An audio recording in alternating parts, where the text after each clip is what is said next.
all lies will be exposed. That's all. And anyone who takes that the wrong way, know why they take it the wrong way. The truth is the light. I need to have another one of these. Amen, amen. Gee.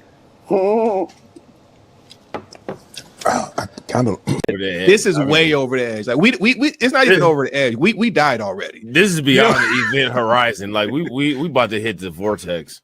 Yeah, we about to hit the vortex. Yeah.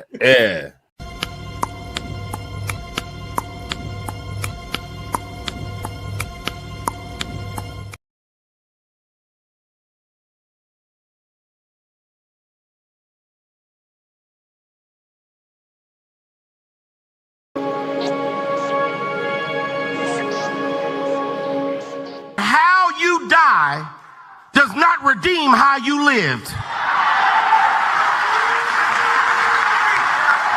You do not become a hero in your death when you are a weapon of the enemy in your life. Well, negotiations, right? Politics. And we're out of time. So you.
Hey, y'all, gravity. Any day above ground, live it. I hope you're having a fantastic start to your Wednesday. And you know what happens when it's Wednesday? You got to go out and hump something. Now, if you hump something like this, I mean, shout out to you. Shout out to you. But, you know, we know Nick Fuentes wouldn't hump something like this because it's a woman and he's reviled by women. So it's finally here. It dropped on Monday. We're going to react to it on Wednesday. It's already gotten over 3 million views. When I saw it, it was at 1.9. So it did numbers, and he streamed it live. That's why I wished I was home Monday, because I wanted to stream it live too. But if you saw, I should show you the analytics, but before I even said anything, the frog face idiots came and disliked the video just so they won't see what I'm about to say. And if you thought just disliking a thumbnail that wasn't even there yet and saying that he got embarrassed by Piers Morgan, you haven't heard anything yet. Because I saw the clips. But we're going to have fun listening to the whole thing and the roasting session. But anyway, let's see who's in the building. Cosmo Fury, hello. Reparations Nation, hello. Wallow J, hello. Kylie, hello. Jago, hello. And for those who haven't said anything in the live chat or comments, including you, Stream Element Spot, hello. So we got to do the customary house cleaning since we're going to be playing the video, and then we're going to have fun. Wait, I take that back. I actually take that back. We're not going to have fun.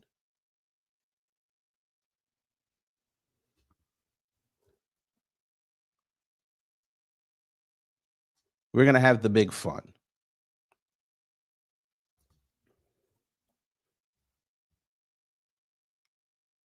But, you know, how y'all doing today? Before we get into it, how are y'all doing? I always forget to ask that.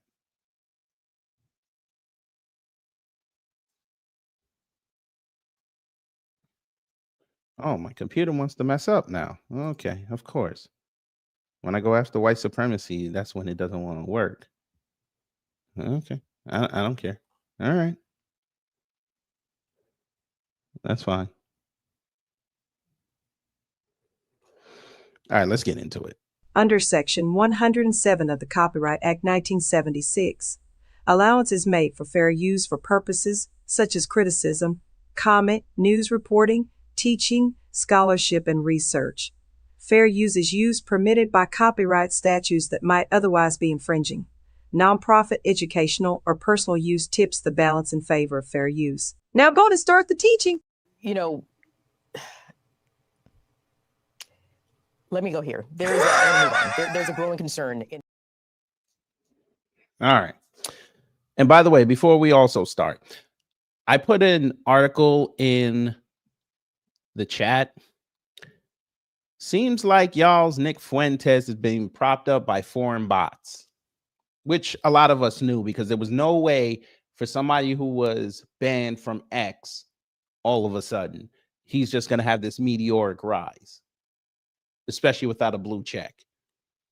But we let them have it because we knew MAGA was not smart. But anyway, let's have fun. We're going to speed this up so they don't get mad. Hopefully Piers will see it so he'll understand why I think very low of him, because he a clown. I said it. And I tell him that because all he does is BS all day and try to play like he understands what people want, but he hasn't a clue because he's an elitist. But, you know, it is what it is. So let's begin and find out why Nick is a virgin, because that was one of the big takeaways from this. Like, you can't be racist and a virgin. It don't work. And then there's your show on Rumble, where you often come across as having, you know, a very unreasonable view on things. This is what Coleman Hughes said about you. Nick Fuentes knows exactly what he's doing. He is consciously playing this double game as part of a long-term strategy to become popular enough to take the reins of power, at which point he plans to pivot towards the extreme and unpopular policies that he advocates daily on Rumble. So first of all, what is your response to that? Well, first of all, I would say that Coleman Hughes is a propagandist. He works for the Free Press. Oh, Jesus Christ. Oh, so we're already going to start off with the crap. Sir, you're a propagandist too. But, you know, propagandist going propaganda. By the way, damn, that was quick, wasn't it? Screenshot.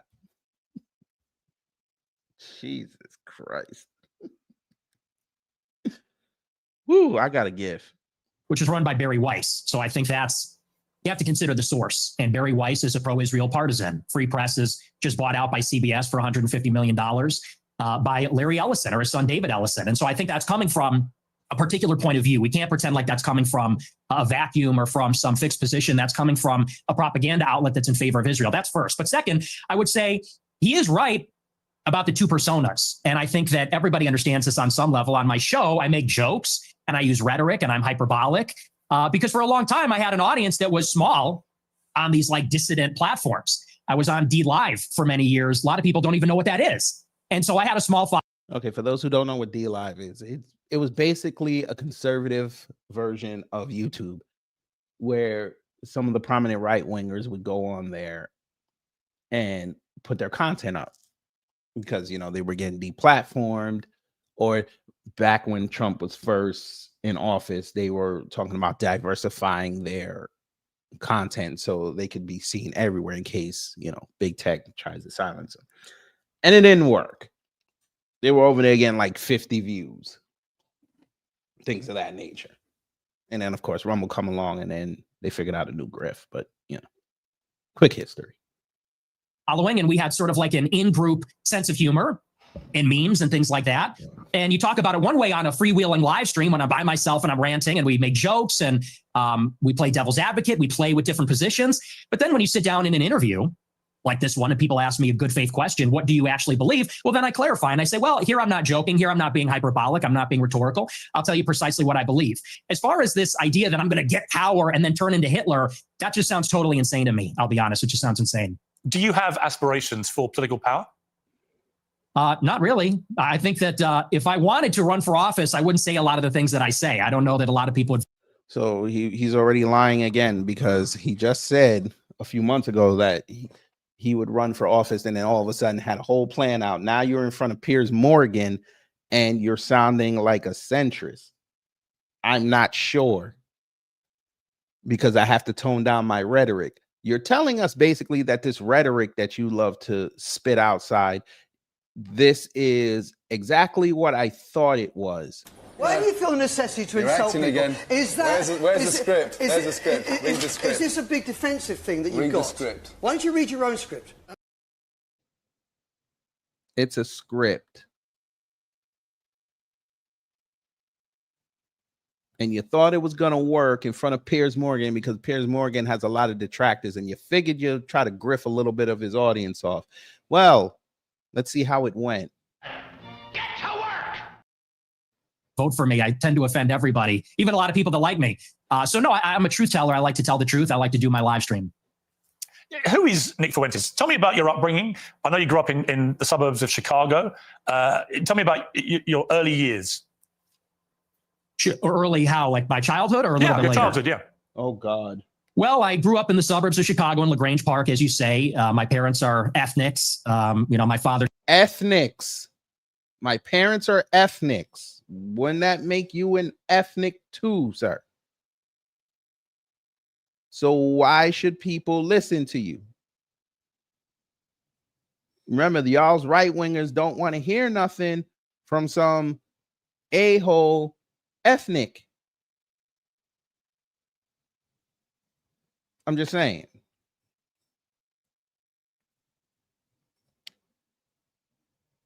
LaGrange Park, huh?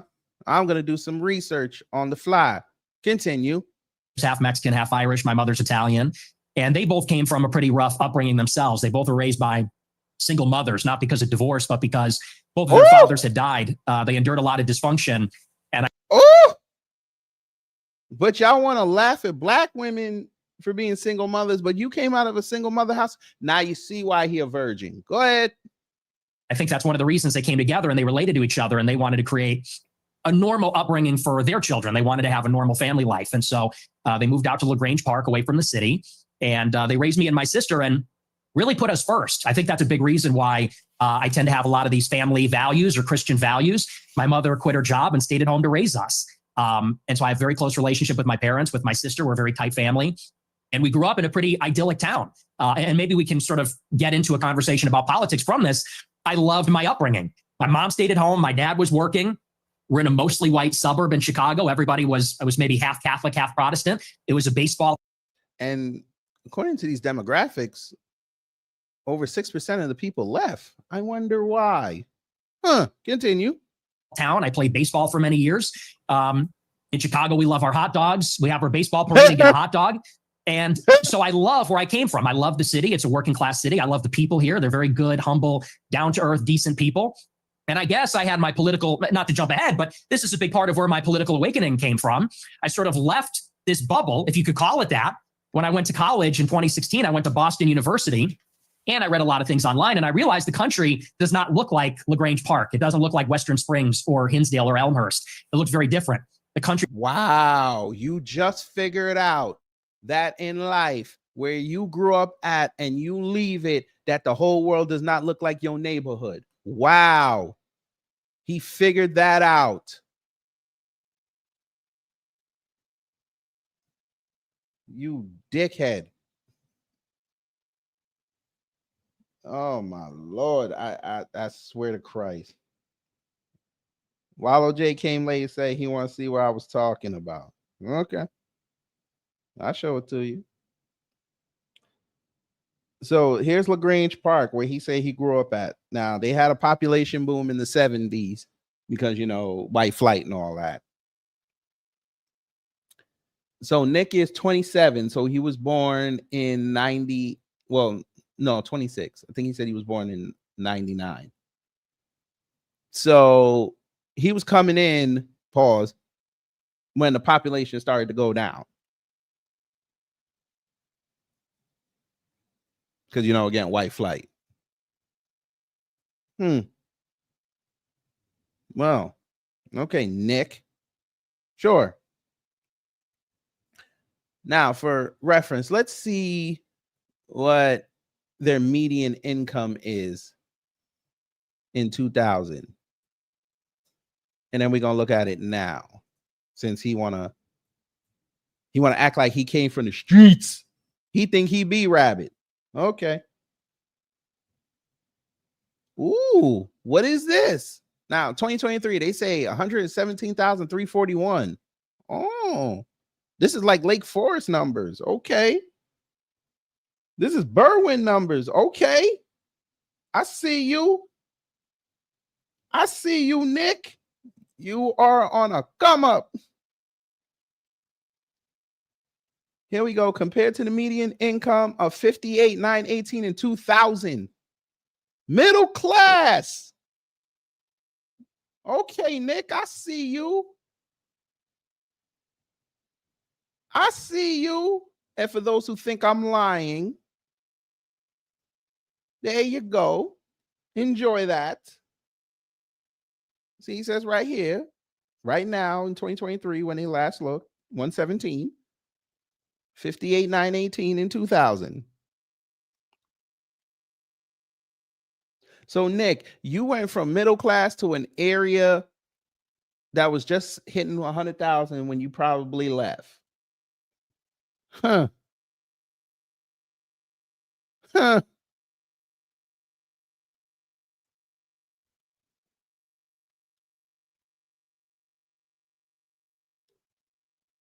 Gotta love those budding elitists. Gotta love them. Get to work!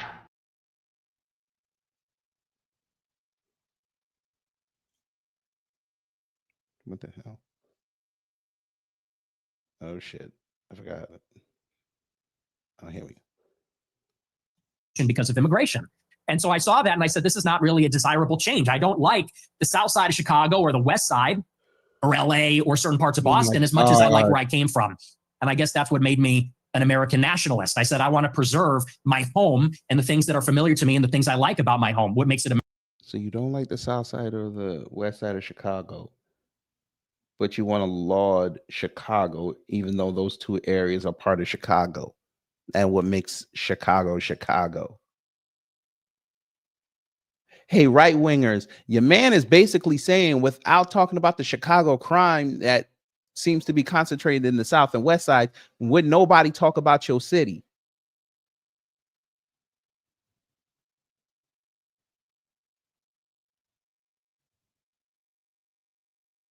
The last time your city was relevant outside of the crime was when the Cubs won the World Series, and that was in 2016, almost a decade ago.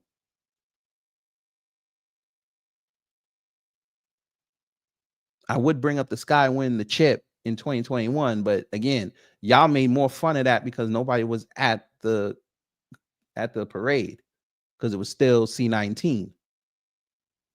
It's funny how that works. Go ahead. America.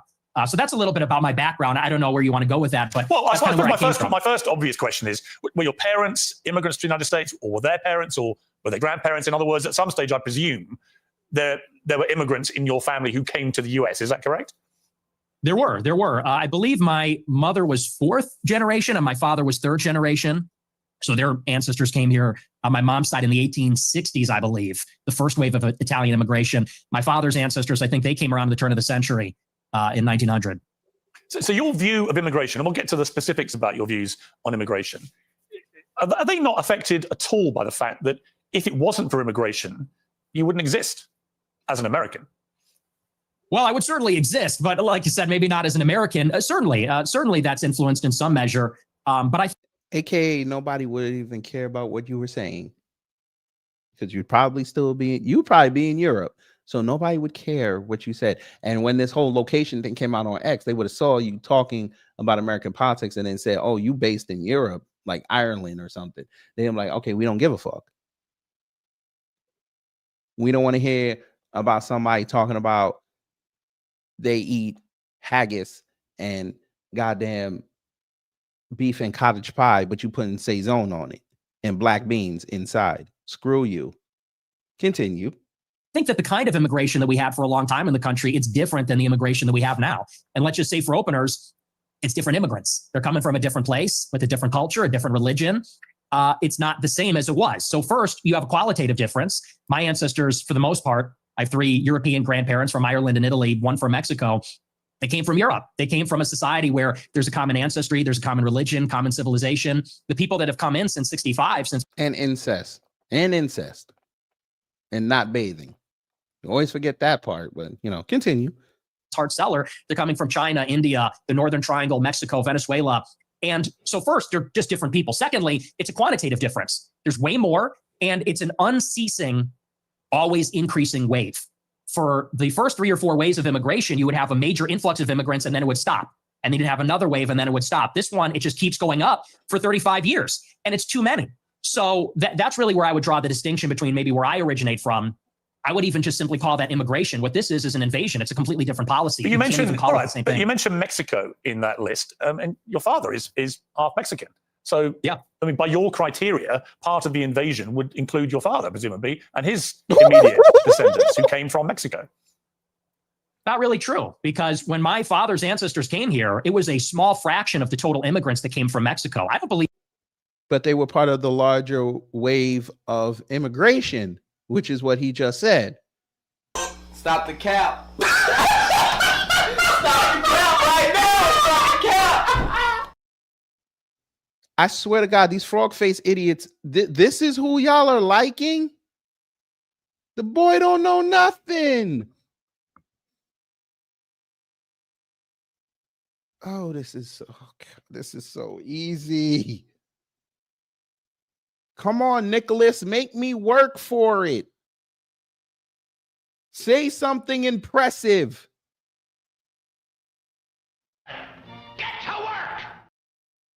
That we should have 0 immigrants forever, or even 0 immigrants from non-white countries. Woo! But you have to draw the distinction. My father's father, he was here in the 40s and 50s. It was his parents, or I believe either his parents or grandparents, that came here even earlier.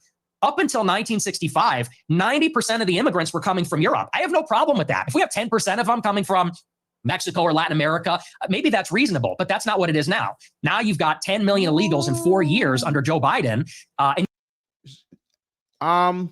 We're going to have fun. If y'all want me to say what I'm about to say in regards to what he just said, put a 1 in the chat. If not, I'll just replay it. Because it's something that white America need to know.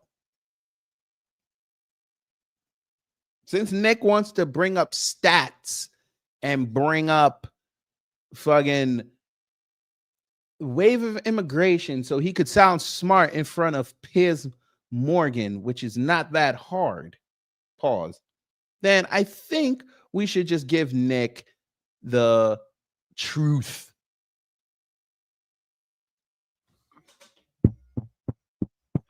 Nicholas, the reason why the country's fucked up with immigration was because it's the Europeans, your ancestors. It ain't black people. It ain't them Hispanics. Y'all love to run around and say it was the Mexicans running through the place.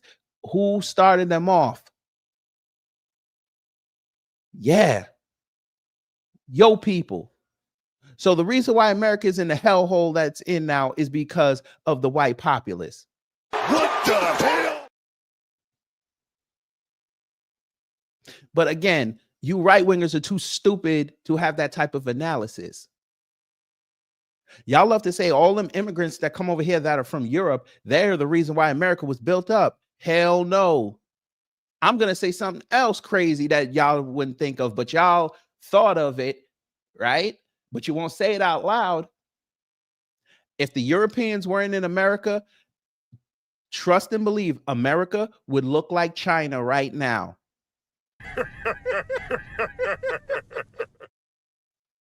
America would be so advanced right now without Europeans here. I'm going to say it. I don't care that it's Wednesday. I'm going to say it. Without Europeans here, America would be technologically the #1 country in the world right now. You want some more? We might have more. If the Europeans were not here, America would be the focal point of global business. You want some more? We might have more. If America did not have Europeans here, our food, people would be killing themselves to come here to sample our food so they could take it back home. You want some more? And to add an addendum to that, it's funny how y'all love to say that America is great. We have the best food and all this, but then you go to Europe where your ancestors from and your food ain't got no seasoning outside of some salt. And that's in very minute amounts, you know, grams and all that. You want some more? We might have more. If the Europeans weren't here, guess what? Them same sports that y'all say that y'all created, we'd be dominating to a point where we would actually have World Series, because we would actually have Americans versus the world, not some fabrication that these sports leagues try to put up so they can garner some business. I'm talking to you, NBA. You want some more? We might have more. Without the Europeans, yeah, y'all might have had hockey over there and the world might have saw it. Black folk and the indigenous would have seen hockey, dominated it, and then when y'all came to play us, y'all would have been playing us looking like that one international team versus the Mighty Ducks. You want some more? We might have more. Without the Europeans here, guess what? LA would be a shining beacon. Yes, even Compton and Inglewood and Long Beach. Yes. Long Beach would never have been gentrified. You want some more? We might have more. New York would be a bastion. You want some more? We might have more. Chicago might have been the culinary center of the world. You want some more? We might have more. Without Europeans here, you know what? We'd be like the Japan train schedule, always on time. You want some more? We might have more. Well, I got one more. Without the Europeans here, we would truly, and listen to me, we would truly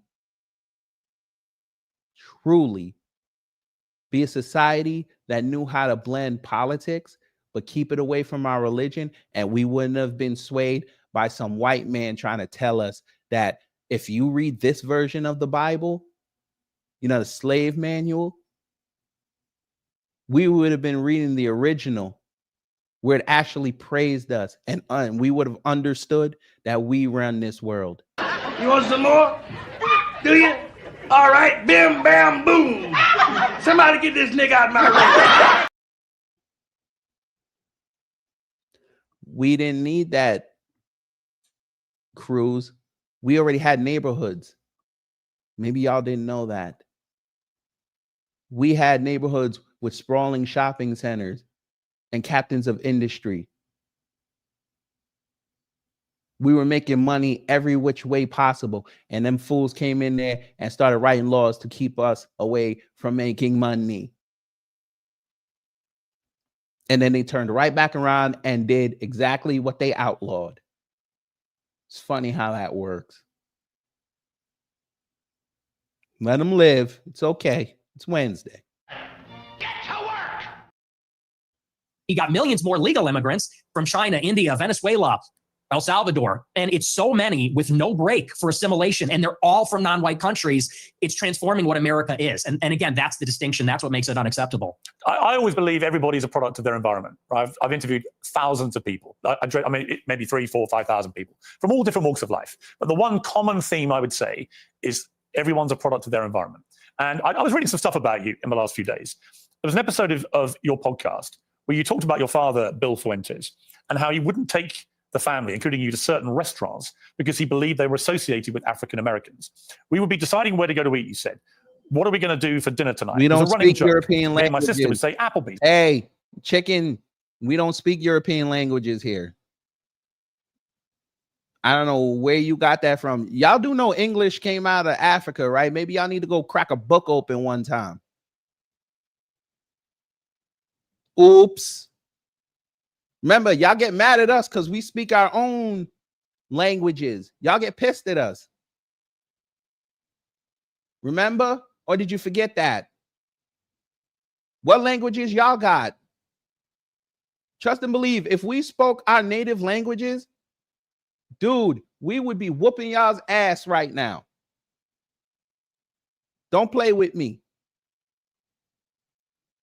Well, Cruz, the reason why we're not building anything is because the Europeans don't want anything built. They want the brown people to do it for them.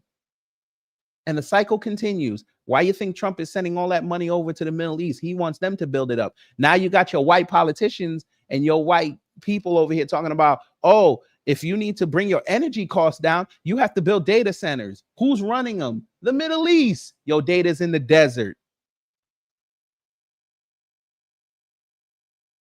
So my dad would say we would never eat at Applebee's.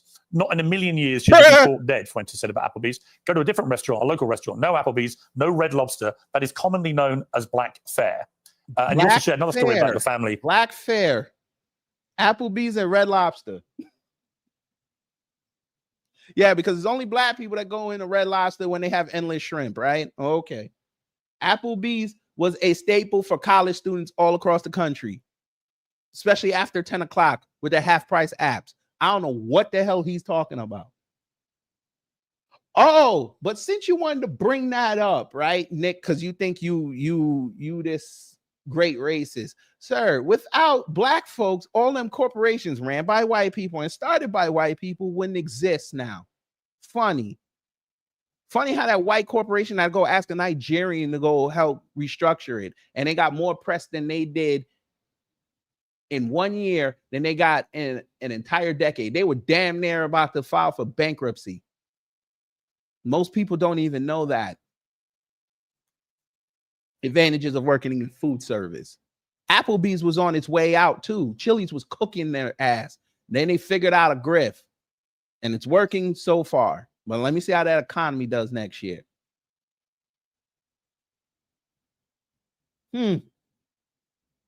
Hey, black people, the only reason why Panera Bread still operates, people are tired of them. Even white people looked at them prices like, how the fuck you charging me $14 for a quart of soup? And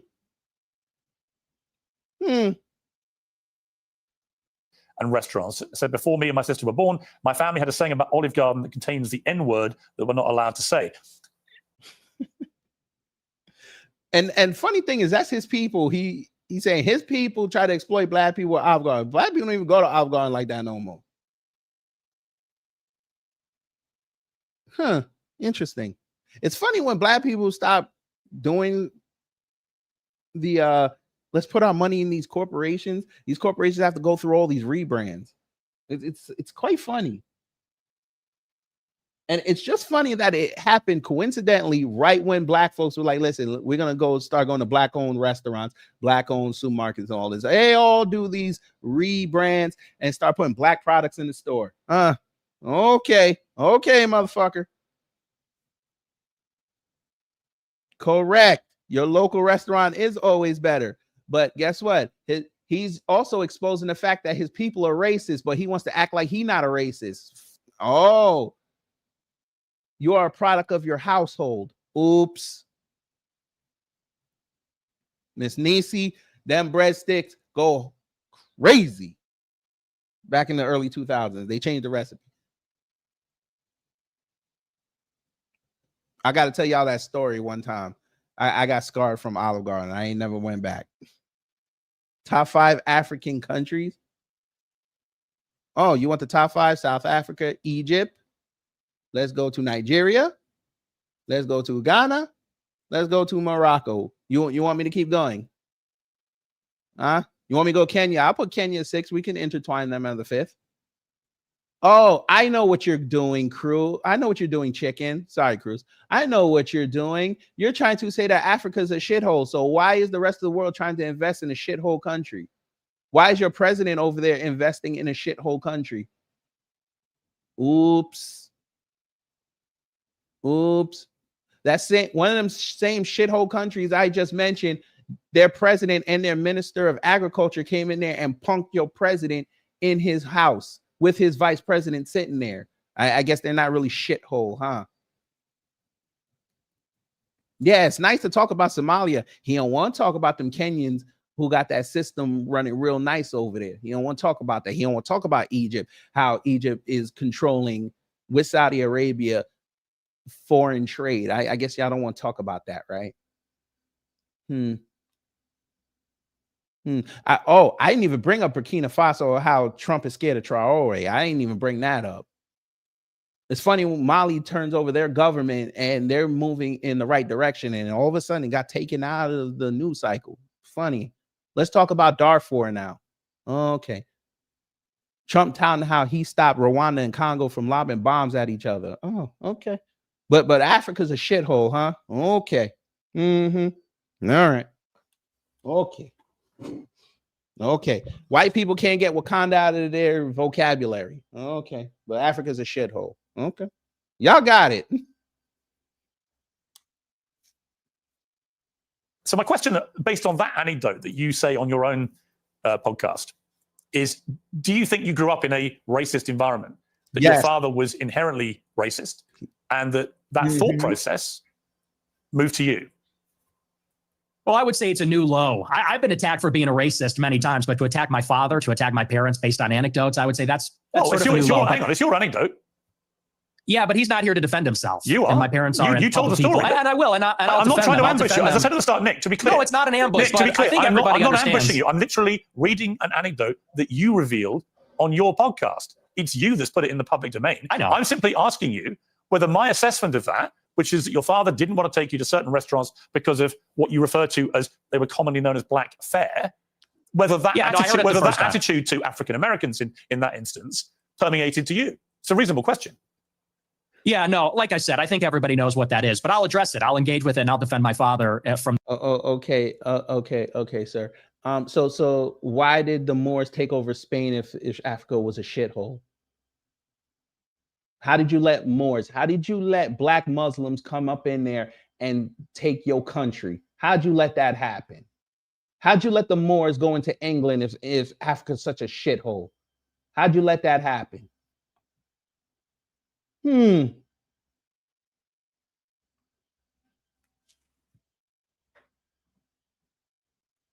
charge of racism. Sure. No, my parents are not racist, and they've never been racist. They've never been racist. Okay. But you said your father said this, but he's not a racist. Oh, okay. He's just observant. All right. I'll tell you about my parents. They used to have a school in Chicago in the South Loop where they instructed people on how to shoot firearms. It was a security school, and most of the clients were Black. And I believe actually one of their clients was Larry Hoover's son at one point, sort of a funny story. And so most of their clients would come in from the South side of Chicago. My grandmother, she grew up in the projects in the city. And so my family being in Chicago, being ethnics, being Italian, Irish, Mexican in the West Side on Taylor Street, all over the city. My family for many generations have lived near and around Black people. And look, my views about Black people and their views about Black people are shaped with experiences with Black people. And what they will tell you, what my parents would say if they were here, is that for many, many years, why did he get so upset that Piers Morgan brought up something that he said? He got demolished. Why would he admit that he's a virgin in front of this white man he don't even know? Huh? Explain that. This man got killed. It's going to get worse. I know you can't open your mind outside of whoever you like. I'm going to teach you how to do that today. Okay?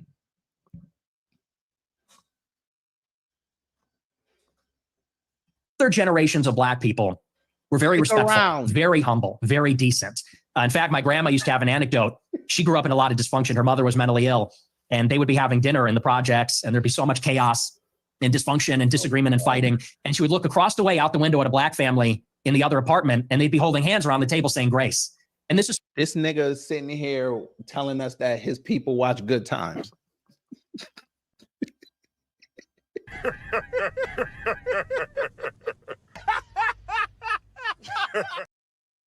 Who mans is this?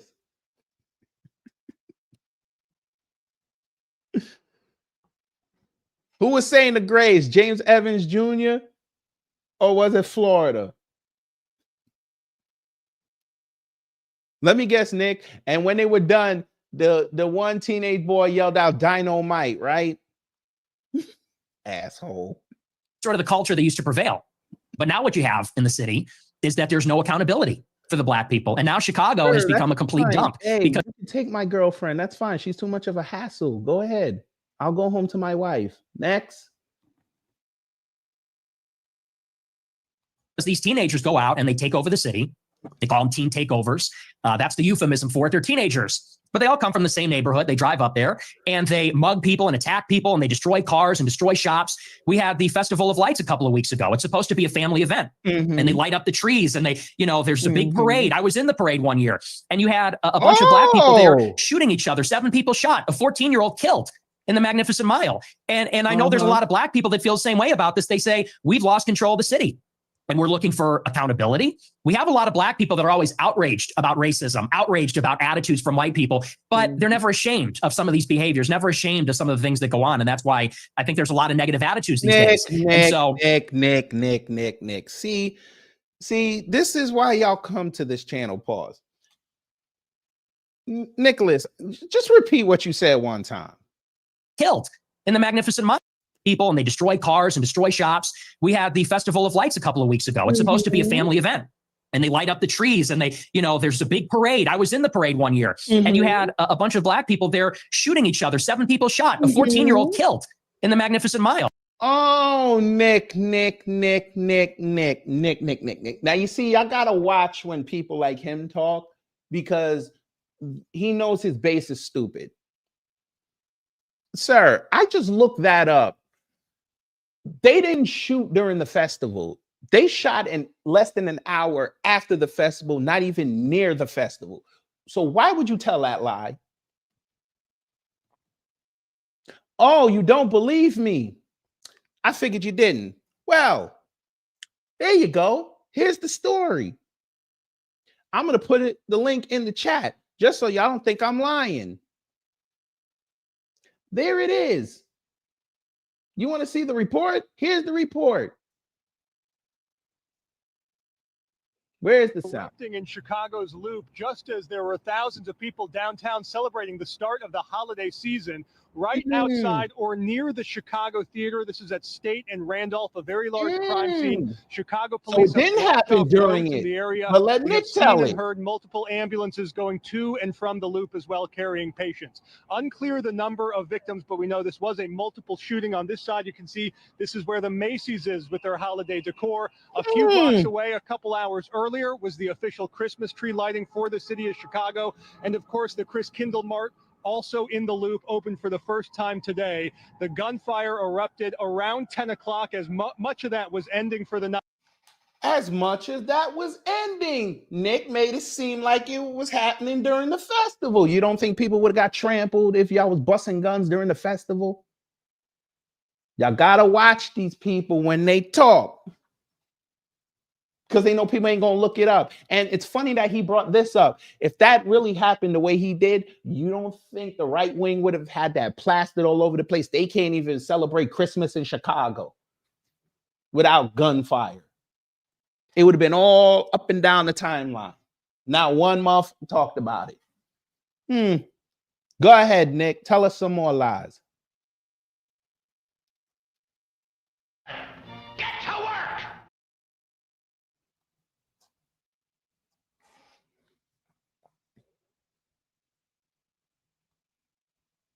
And I know there's a lot of black people that feel the same way about this. They say, we've lost control of the city. Oh my and we're looking for accountability. We have a lot of black people that are always outraged about racism, outraged about attitudes from white people, but they're never ashamed of some of these behaviors, never ashamed of some of the things that go on. And that's why I think there's a lot of negative attitudes these days. And so, you know, again, I think those attitudes, you say I'm a product of my environment. I am. And so are my parents and my grandparents. Unlike you, because you're not even American, in Chicago, we have to live in a big, diverse city where there's a lot of different kinds of people. Live in Chicago. And, but you don't live in Chicago.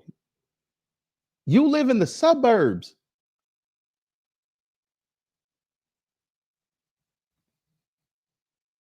Am I like missing something here? Didn't he not just say he lives in the suburbs? So how are you Chicago?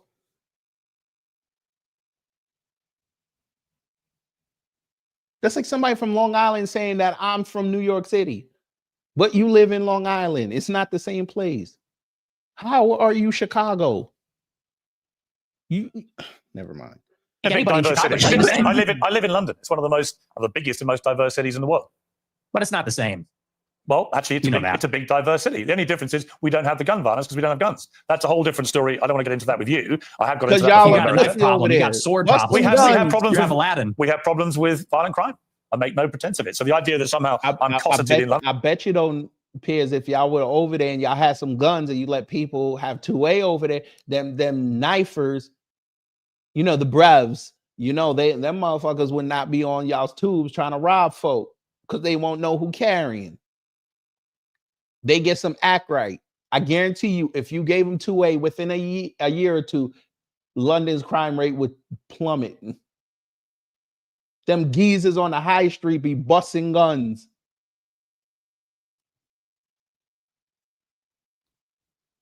Because I'm not in I Chicago. didn't say that. Well, you kind of implied it, but I guess my point about the environment, I'm not saying you are a product of your environment. I'm saying most people are in some capacity. When I read that anecdote, it's just to remind you, it's not something I have put out there. You told this story, right? And you said that you said this. We're looping. You said this. No, already. but you haven't really directly, I think, responded to it, which is whether your father would not take you to certain restaurant chains because he associated them with black Americans. Is that true? No, well, see here, if you're in America, you would say that Olive Garden is not real Italian food. Applebee's. Everybody fucking knows that already. It's Italian American. Everybody knows that. Why are you bringing that up? People don't like real Italian food.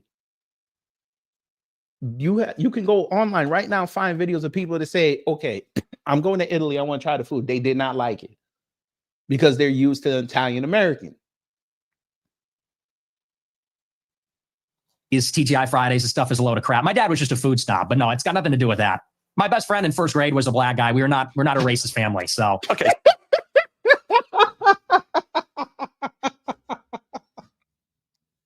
He got it. Shout out to the one black friend he had in elementary school. Shout out to him. So when you told the story, I'm just curious. So when you told that anecdote, which clearly on the face of it is racist, right? You're basically saying your father made racist decisions about where you would go as a family to eat. Are you saying, well, I'm just going to ask you a question. Are you saying that when you told that story, you didn't mean to infer that he was racist? And do you understand why when somebody like me reads that anecdote for the first time, as I did this week, I reach a different conclusion?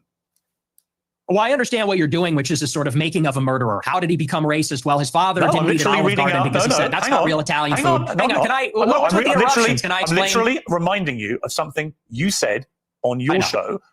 He literally just caught him in a gotcha moment. He literally read something that he said, and now Nick can't answer it. See, you just got here. I would be quiet and listen before you type something else again. Thank you so much. Which led me to conclude a certain thing. I'm wrong, don't Yeah, it was said in jest as a humorous anecdote, and now you're trying to spin it into a narrative, which is his parents are racist. He comes from a long line of racist. And I think everybody knows my parents are boomers. Mm-hmm. And these people come, well, you're a boomer, I guess, too, in a way, 60. Right? You were born in what, 19? Yeah, so you're a boomer also. Or maybe you're a Gen Xer, I suppose it's sort of on the cusp.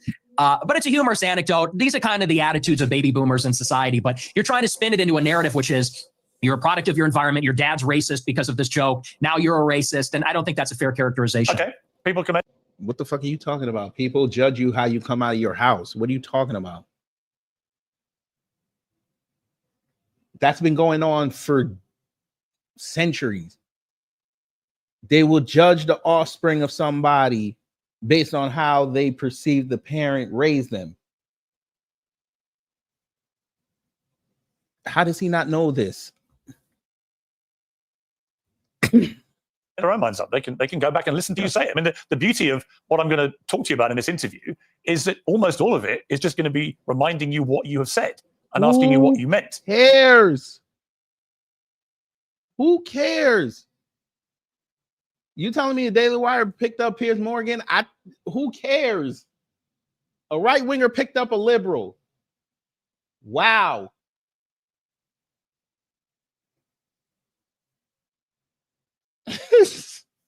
Y'all's excuses for why your favorite gets cooked. Y'all are funny as hell.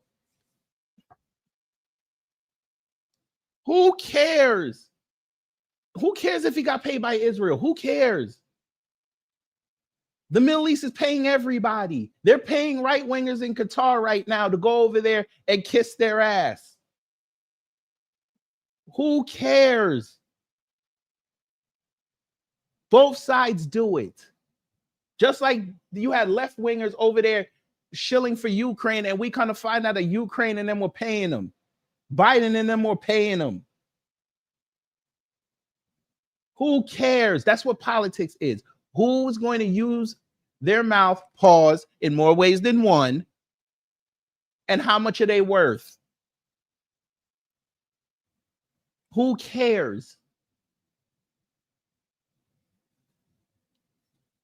Why? Because he worked here. He lived here. That's why he cares.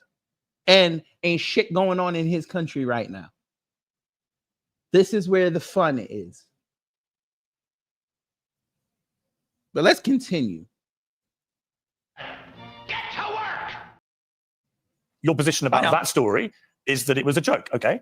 I want to come to something else you said. This is where you talk about Jews, women, and blacks. Let's just take a look. They're always coming up with, no, it's not the Jews. No, it's not women. No, it's not blacks. It's actually really complicated. No, it fucking isn't at all. Jews are running society. Women need to shut the fuck up. Blacks need to be imprisoned for the most part. And we would live in paradise. It's that simple. No, you won't. First off, I've said this before and proved it. I'm going to say it again. You throw black people in jail, you do realize the crime rate is going to skyrocket, right? Y'all do know that. But, you know, that's okay. It's okay. It's okay. Oh, by the way, you say he's defending Israel? Just keep listening and see if your boy Nick didn't defend the Jews. Okay. Would you like to clarify what you meant there? That's all true.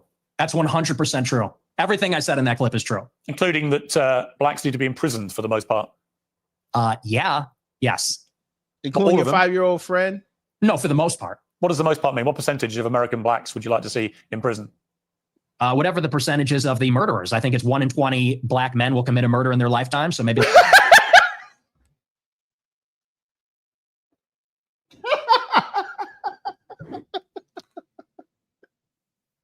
Oh my God. 1 in 20?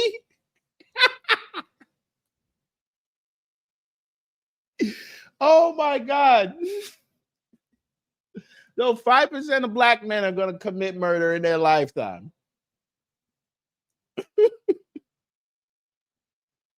I tell you, and y'all listening to this fool? You try to tell me 1 million black men are going to commit murder in their lifetime? You got it, Nick. You got it. Let's say that 5%. Oh, so you're talking about black people who murder people? Yeah. Oh, absolutely. Yeah. But you didn't say that. You just said blacks need to be imprisoned. By the way, Nick, what was the race of that dude who showed up on your block with the crossbow? Enough said. Most part. You didn't clarify that you were talking about black murderers. Right. No, you're right. That's a good addition to that. That's a great point. You think it's funny, or? I think, yeah, I do. I think it's hilarious. I think it's totally true. Do you think a black American would find it funny? You think that blacks should be imprisoned for the most part? Blacks are my biggest fans. I get high fives all the time. They say, Nick Fuentes, I love your show. They agree with me. And you want to know why? Here's the difference. black people are the most victimized by other black people. You think black people want to live in the hood and the ghetto and get shot all the time? That's what happens in the south side of Chicago. You should come here. I'll take you there. We could go to Garfield Park. My son went to Chicago Indoor. University. This nigga said Garfield Park.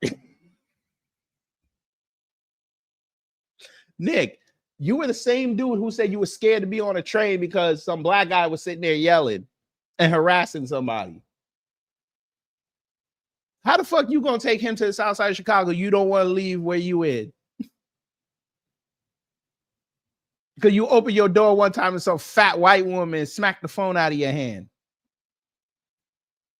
Motherfucker, you traveled to Nashville and Green Hills to go see Candace Owens and flew your ass right back to the suburbs.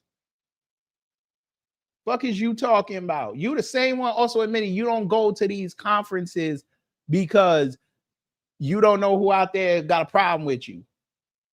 You ain't traveled to no conferences. What was it, 2021? Boy, you better stop. You went to January 6th because there were a whole bunch of white people around. Nigga, you scared of society. It's okay.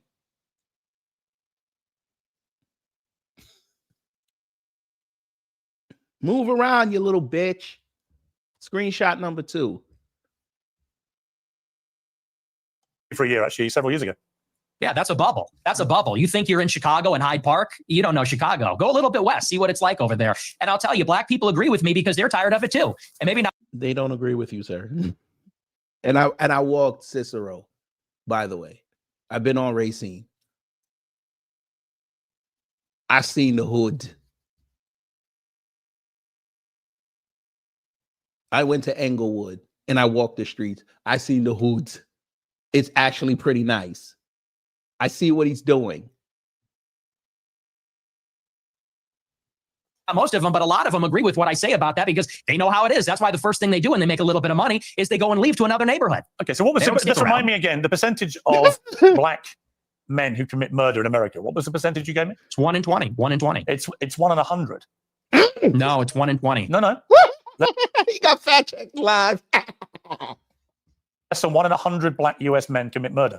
That's the most up-to-date crime statistics in America. That's not true. I've seen other statistics. They say 1 in 20 will eventually commit a murder. Your rate means that you're saying that 5 times as many black men commit murder as the official crime statistics say. Yeah, there's a report, I believe, on X by Data Hazard. I'll have to go and double check that for you. But yes, there's some pretty shocking evidence that says that it's far more alarming than you would think. Okay, you would accept that the official crime statistics are 1 in 100? Or you wouldn't accept that statistic? God. I don't know. I don't have it in front of me, but I've seen other evidence. Like I said, Data Hazard on X, I believe, produced a report about a year ago. It said 1 in 20. But I mean, whether it's 1 in 20 or 1 in 100. Well, Nicholas. Jesus Christ. Is this a joke? Huh? Are you joking right now? Fam, would you like to be interested in knowing where Nick got that stat from? I think you would. You know, let me go here. There's a growing concern. Gone somewhere. Unincorporated think tank focused government efficiency, civil rights, victim advocacy. You're kidding me, right? You're kidding me.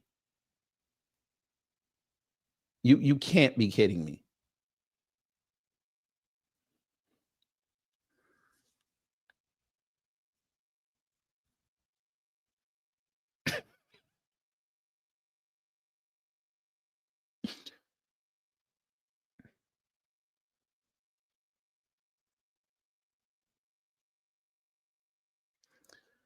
Okay.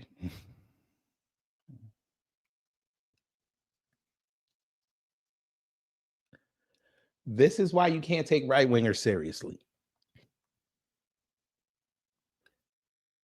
Dickhead, why are you still using data from 4 and 5 years ago?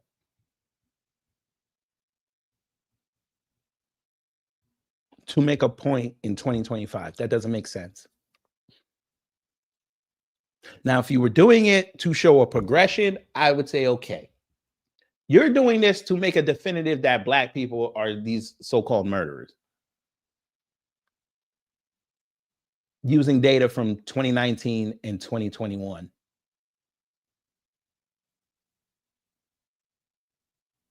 Yeah, we've had 3 other years that had aggregate data.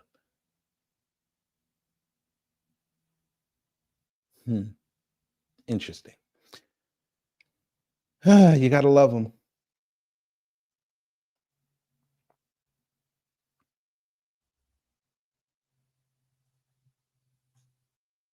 But let's continue.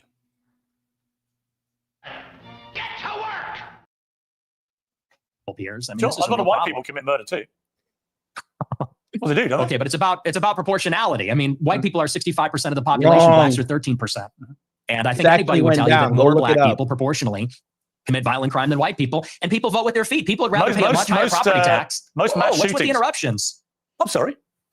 Thank you. I appreciate that. You know, you look at in Chicago, in New York, these neighborhoods are so stratified. People would rather pay a high tax rate. They'd rather pay a much higher property value to live in a less diverse, less black neighborhood. No, they don't.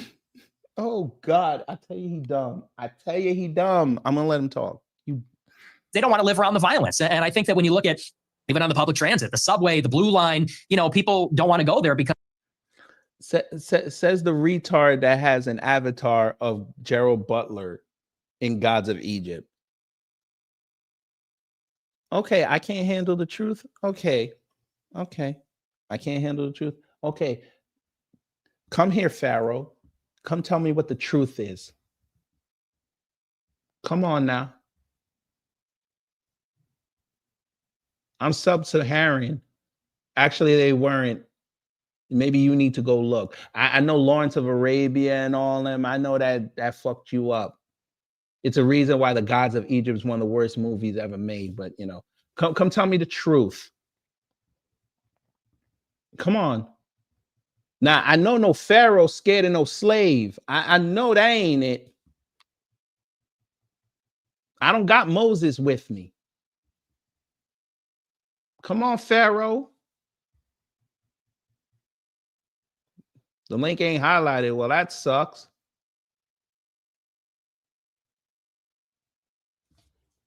He's probably on the phone. That's why it don't work for him. But we know why he on the phone. Because a black woman is the reason why he on the phone. But he ain't gonna admit that because he don't read no books. I'm sorry, Pharaoh. Would you like me to write that down on some papyrus for you? Sir, I'm not the only one that thought that. Maybe y'all should go look at the comments. I'm not the only one that thought that. And I'm going to show you how also later, how I'm not the only one that thought that because there were no right-wingers that were sitting there saying Nick did a great job. Oops. Really? Your history? You mean the same history that the Moors started? That history? Well, your history must not have been shit because you're letting Asia take over your history. It's really about to become Eurasia. You never left your continent. This stupid motherfucker. Who do you think Europeans got the boat idea from? Maybe, again, you need to go. You need to go. Yeah, you're right. They are. You need to go read books. Moors are black, but you didn't know that. I figured that. You're a dickhead. Y'all know what to do with the dickhead. He want to play Pharaoh. He think he and Mummy's alive. It's okay. He think he the little 10-year-old that's supposed to be the reincarnated Pharaoh. I understand. It's okay. You got it, sir. You got it. You're a dumbass. We know. That's why you lost Egypt. It's okay. That's why Cleopatra said, nah, you know what? I'm just going to fuck everything moving.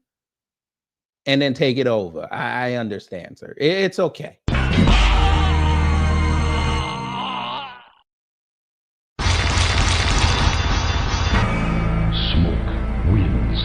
Flawless victory. Fatality. This homoerotic dude saw Nick on the screen and he just had to go get him. He had to go get him a taste.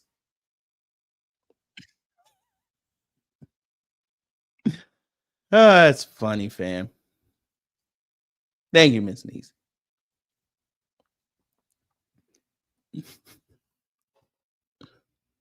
See? Now they all coming in here. Pause. Stick around. I'm going to embarrass him more. I'm sure he trolls on TikTok. That's all he's used. That's his usefulness. Don't burn the dino nuggies.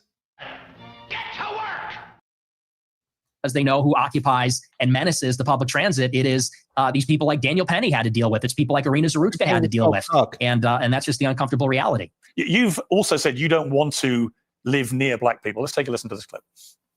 I'm a new generation of white person.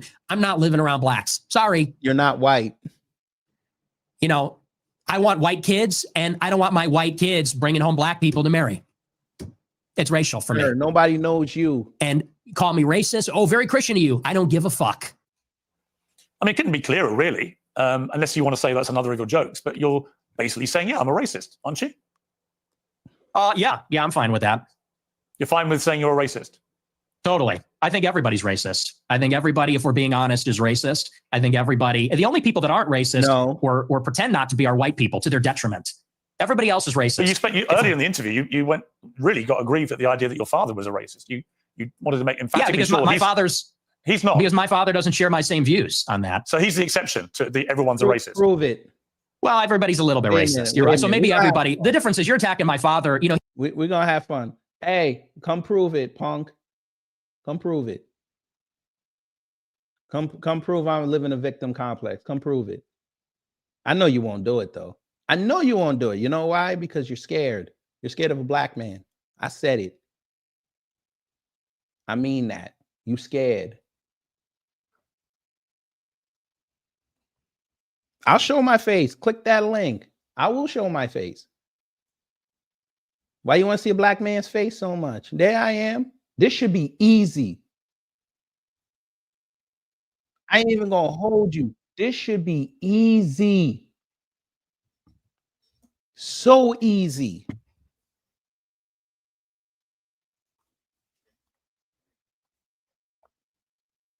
Sir, who cares you got guns? Who cares? So you just told me you can't throw hands. Thank you. Just like America, they can't throw hands. They got a lot of bombs. Thank you for admitting it. But go ahead, come on. And you see my face. Let's go. This should be easy. Click it. You worried about me being black? I'm going to live longer than you. My melanin is beautiful. It protects me from the sun and it gives me superpowers. Thank you so much.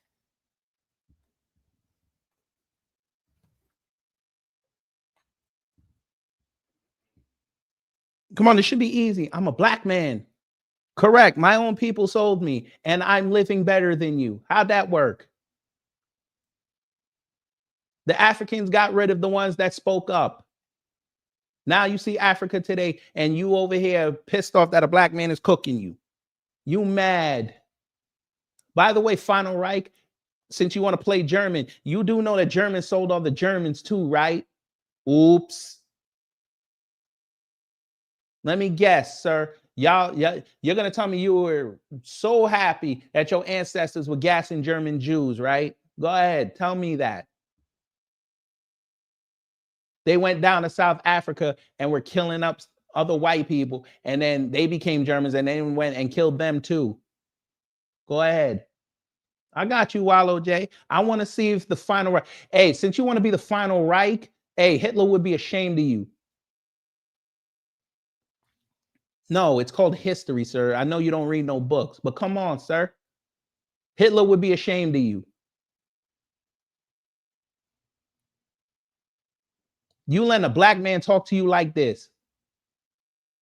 That's crazy. Look at you. We continue, sir, because I would have figured somebody that put Final Reich in their name would have said, let me go just embarrass this black man for the white race. Can't even do it. That's a shame. Sir, I would smoke you. But of course, you're not going to click the link because you're a coward, like Hitler was, going in a basement and killing himself. Coward. It's okay. You come from a lineage of cowardice. It's okay. We continue. Leave him alone, Wallow J. I want the coward to keep talking. I'm not attacking your father. I'm not attacking your father. You are. No, I'm not. I don't know your father. Don't time him to be out, clear, let him have it. I have no knowledge about him at all. Well, then let's leave him out of it. Let's leave him out of it if you don't know him. Hang on, Nick. You put that story into the public domain on your show. I'm simply reminding you of what you told everybody, millions of people, about your father. If you now want to retract it, fine. If you want to say it was a joke, which is what your position was earlier, fine. But I'm allowed to put to you things you've said publicly. That's not unfair. That's not me targeting your father. You put that story about him out You know there. what you're doing. You know what you're doing. I'm asking you about a pretty shocking anecdote, Nick, you're sounding which like to a me victim. looked like you were saying your father made decisions about where you as a family would eat based on skin color of people who worked at these places. Nick sounds If you like say, a or victim. if you say that is not what you meant, that's fine. You can respond any way you like. But the idea I can't ask you about it without you saying I'm attacking your father is ridiculous. Well, you are, and you know what you're doing. And there's a political culture in America where if you have the wrong views, you get fired from your job. And my father has a job. And if you go on here and say, you charge him with racism or something, and I'm put in a position where I don't look like I'm sticking to my guns if I don't say my father's a racist, you're putting him in jeopardy, and he's not here. I'm not praising Piers Morgan. I don't like Piers Morgan. I don't like Nick Fuentes. I actually debunked something that Piers Morgan said earlier, but you came in here with the salute and didn't see it. So shut the fuck up. Thank you so much. But again, you're showing us that you're a coward because I gave you the opportunity to dunk on a black man and you didn't take it. Just like Jesse Owens punked your whole country. Oh, I wasn't supposed to go there. My bad. My bad. Oh, I know why you're really upset.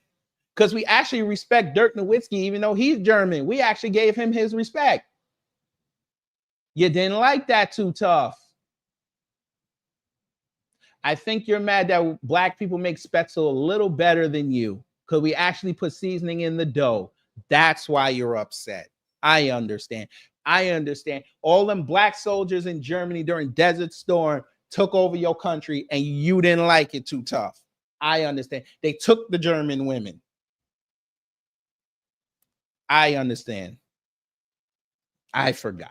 Thank you so much. Thank you for reminding me. To defend himself or explain his views, and it's very low. And I think you know exactly what you're doing, and people can see what you're doing. I'll defend my views, and I think that so let's leave him out of it. Let's just not talk about my father because my father isn't here. I'm here. Okay, well, I'll then do you defend accept my that you views, shouldn't and I'll talk? defend Okay, the anecdote. listen, that's fine. But then do you accept you shouldn't talk about your father on your show, and you shouldn't tell? Absolutely not. Absolutely so not. It's fine for you to put a story out there which would make most people who listen to that story or watched it at the time on your show conclude that he was racist. It's fine for you to do that. But if I then ask you about it, I'm the one who's being unfair and I've crossed a line. Is that what you're saying? Yes. Sir, you don't know what happened in Desert Storm? Where were more soldiers stationed when they weren't in the desert? They were in Germany, sir. The fuck are you talking about? I had an uncle that was in Desert Storm. What the hell are you talking about? Him and his army buddies would go through the towns like Berlin and Hamburg, and them German women be all over them. The fuck is you talking about? Same thing in Korea. What are you talking about? This guy, I swear y'all don't know nothing about no history. But okay.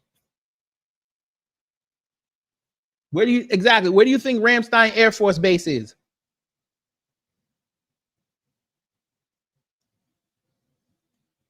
Yeah, I think my uncle who served in Desert Storm in the army, yeah, I think I would listen to him. Yeah, you're right. Oh, you need proof. Oh, okay, you need proof. Got it. Okay, yes, you're being malicious. Okay, that's fine. That's fine. Listen, people are watching this live. They can draw their own conclusions about whether what I just did. Will. Yeah, and I'm sure afterwards, by the way, you'll say, he ambushed me with your own words. Whoa. With your own words. That's a little presumptuous. I'm not going to say it's an ambush, but I think that's a low blow. And I think you know what you're doing, and that's fine. You're a tabloid journalist. I expected that. I don't think it's an ambush because I knew it would be like this. And people will see what you're doing, and I think they'll say it's low. But as far as you want to talk about racism, I do. Let's talk about racism. Okay, let's leave my dad out of it. Look, you've admitted you're a racist, correct? Yes, 100%. Okay. Own it. Okay, that's fine. You're perfectly entitled in a free democratic society to stare down the barrel of his camera and tell me you're a racist. People can judge you accordingly.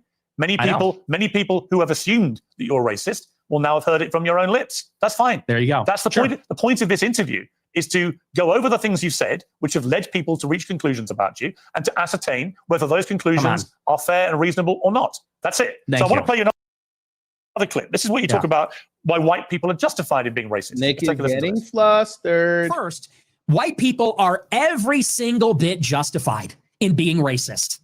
Every single bit justified, to the extent that that means going out of your way to avoid black people when you see them. Do you stand by Absolutely. that? Absolutely. Absolutely. So white people should go out of their way to avoid black people when they see them. Absolutely. They would be wise. Why? Because it's a lose-lose proposition. If you're Irina Zarutska and you don't walk the other way, you get stabbed to death and you die. If you're somebody else and you walk on the subway and you stand near a black person or something, maybe it's fine. It's a lose-lose proposition. So no, I think that white people have been beaten into submission, that we're afraid to tell the truth about it. And the truth is that when you go into these major cities like New York or Chicago, I believe she was in North Carolina, there is a menace, which is young, black, adolescent men. They're extremely violent. And we have been told that we have to pretend like they are every other person. We have to be colorblind to that. And again, who showed up at your residence, sir? Not once, but twice that you had to go call police. Huh? Sir, a white woman smacked your phone out. You put battery charges on her. A dude with a crossbow who murdered 4 people, what was it, like 3 people, a block over before coming to come see you, was a white man. You live out in Broadview, but you keep talking about Chicago. You don't even live around black people. So shut up. Sir, dickhead. So hold up. So World War II, that had nothing to do with what happened going down the road. So it didn't happen, right? Desert Storm didn't happen. I put that in there for a reason. Because a lot of black GIs didn't go home. And it ramped back up when Desert Storm happened. I put that in there for a reason.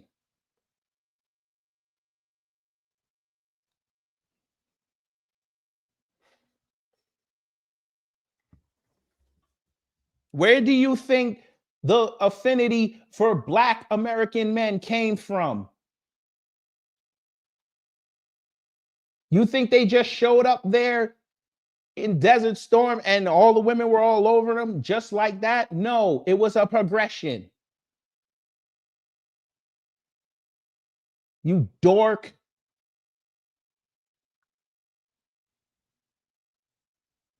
Just like when black people went to Korea and brought the fried chicken recipes over there. What is Korea known for now? Fried chicken.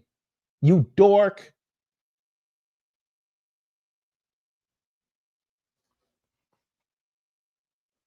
You had black soldiers stationed in Jamaica.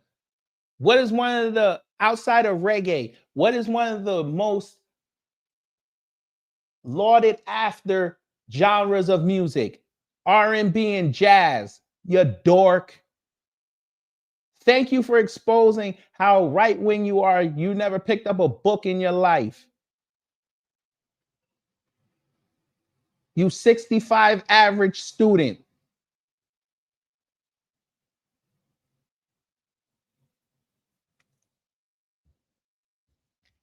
And we're supposed to go and be in the midst of all this danger.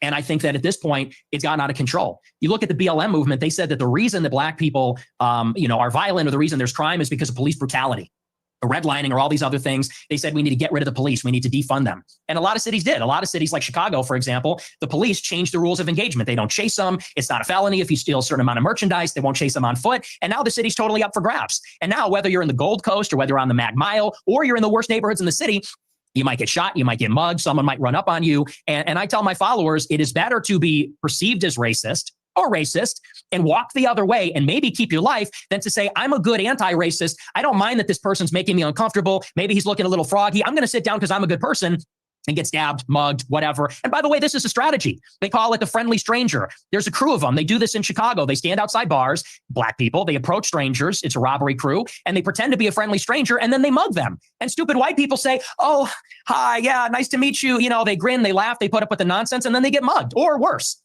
Sometimes they get executed. And so as a white person, how do you feel about mass shootings at school? I think they're bad. Who do you think commits the vast majority of the mass shootings? I'm sure it's white people. Right. So how do you feel about that? I think that white people do more antisocial violence. I think black people participate in more gang violence. I think that's a difference. What's the difference to the victims? There's no difference to the victim, but it's a different kind of crime. And it's a different proportion also. Do you know what percentage of white people are school shooters? I know that the vast majority of mass shootings in schools in America this century were perpetrated by young white men. And I'm what proportion? I'm curious whether your advice would be to people who have kids in these schools. Is my mic working? Should they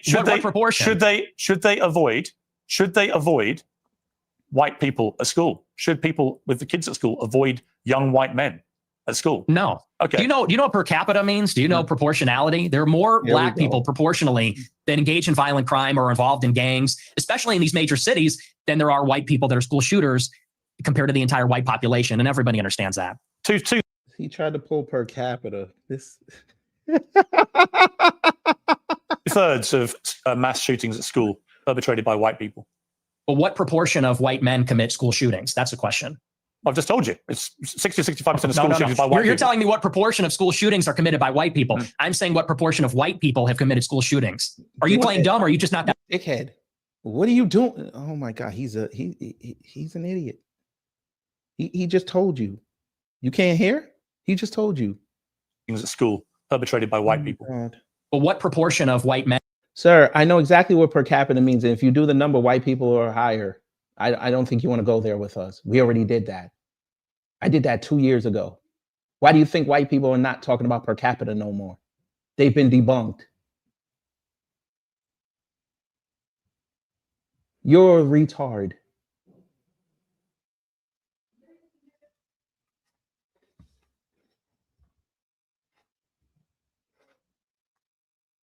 And commit school shootings? That's a question. I've just told you. It's 60 to 65% of school shootings by white people. You're telling me what proportion of school shootings are committed by white people. I'm saying what proportion of white people have committed school shootings. Are you playing dumb or are you just not that smart? What difference does that make to the children lying dead on the ground? See, now you want to jump on the victims. The difference is you're asking, would you fear white people or black people? And that's the difference. What I'm saying to you is by your logic, if we now have agreed that the vast majority of mass shootings in schools are committed by white people and predominantly young white men, then presumably your advice would be to avoid young white men because they perpetrate these massacres. But it won't be because they're white, right? So are you playing dumb or are you actually dumb? Maybe it's I'm about dumb. proportionality. Maybe I'm dumb. You are because I don't think you are dumb. I think you're smart actually, but you're deliberately avoiding per capita. And everybody knows that's the difference. What proportion of white men are school shooters? It's probably 0.00000. I put up the wrong 1%. What proportion of black men have committed violent crimes? It's probably like 5%. I don't know what it is off the top of my head, but it's very high. And I would add to that, even as it concerns schools. Why do you think parents pay a super high property tax to live in a school district where there's white people? Because they still shot up the fucking school, sir. They still shot it up. Littleton, Colorado was a very, very upper middle class neighborhood, and 2 white boys went in there and shot up the high school. What is you talking about? Y'all running up here talking about, oh, look at these trans shooters. They're white. Y'all got some chum when that African boy shot up that school in Nashville. Y'all got some chum. Y'all just forgot about everything else. I love how they do this.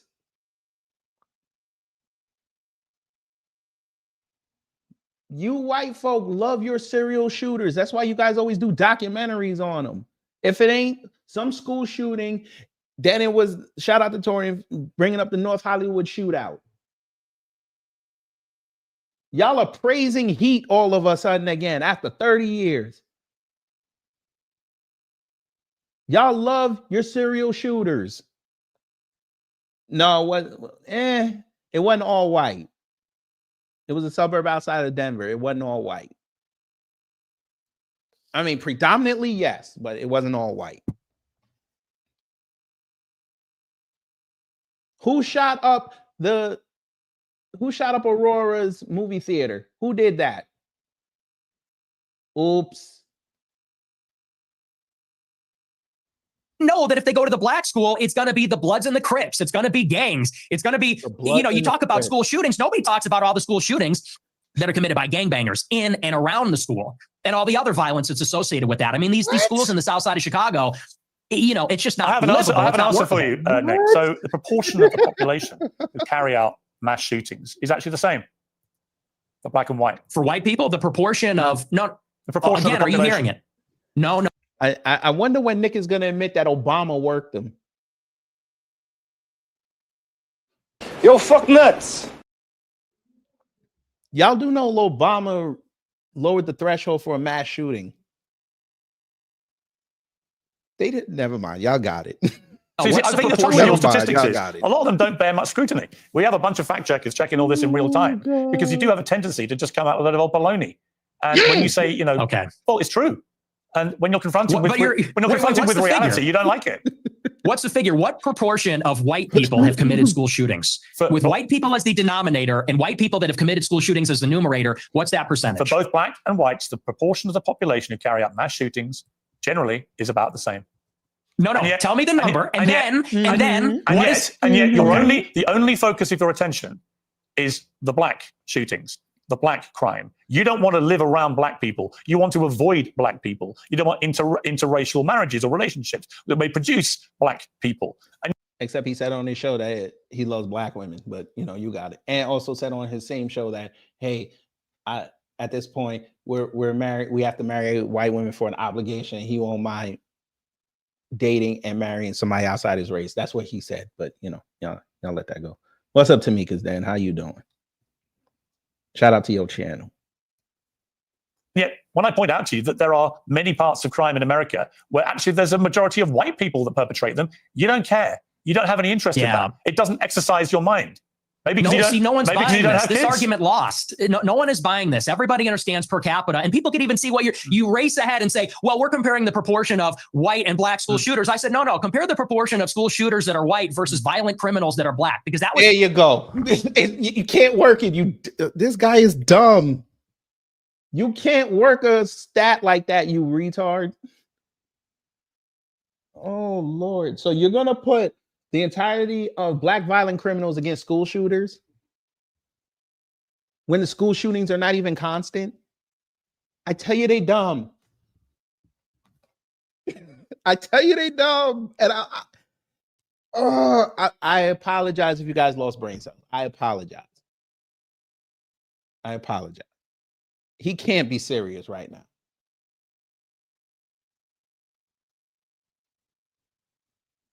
You're trying to push per capita off a broad number on the FBI stats against something that happens at most 10 times a year. Where do we do that at?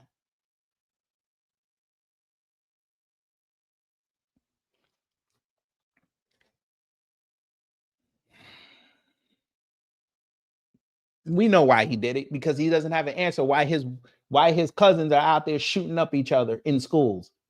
Because the teacher disrespected me, or some chick didn't give me a Valentine's Day, or let me finger her behind the school underneath the bleachers. So, or I'm an incel, or I'm part of the trench coat mafia. So I'm just going to shoot up the school because, radicalism and goth music. Okay, motherfucker. The basis of the monologue is that you're very likely, if you encounter black people or a young black man in the city, that you're going to be the victim of a violent crime, of a robbery, a mugging, a car theft, a carjacking, or a murder. That's the difference, and it's about proportionality. And everybody's Fane Hatter, he actually, Nick brought it up, trying to dunk on black people. That he opened that door, but okay. He's past that, because we all live in reality. You want to talk about product of your environment? People that live in New York, Chicago, LA, we live in reality. We live in this environment, and we see what it's like, and the threat. You don't live in Chicago. The danger in terms of probability is not It's not even comparable. And I would say this to your point. If you're in a high school and truly, if you see a white person who looks like a little autistic, he's got the SSRI stare and he reaches for a backpack, people joke and say, run. Similarly, if you see now I know we older than this boy, but we never did that. All right. Sir,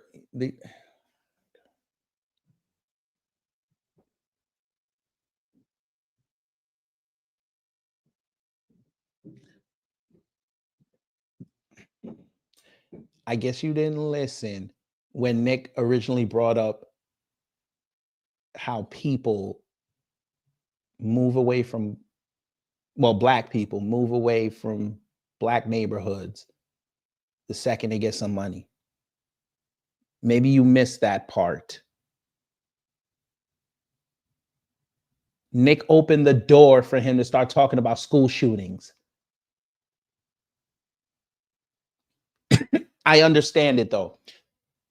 Y'all's right wingers, they don't know how to debate because they don't do it consistently. They don't realize that in a debate, you're not supposed to give your opponent an opening to challenge your arguments. You have to stay on the offensive all the time. The second you let them open that door, you're on the defensive. You're going to have to sit up there. Even if your stuff is bullshit, you're now going to have to sit up there and defend it. He opened that door.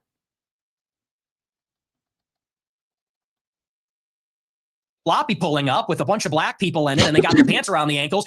You're going to run also. And I'm saying the same thing. The difference is the latter happens much more often. It's much more common. You know, in Chicago, there's like 10,000 carjackings and car thefts every day.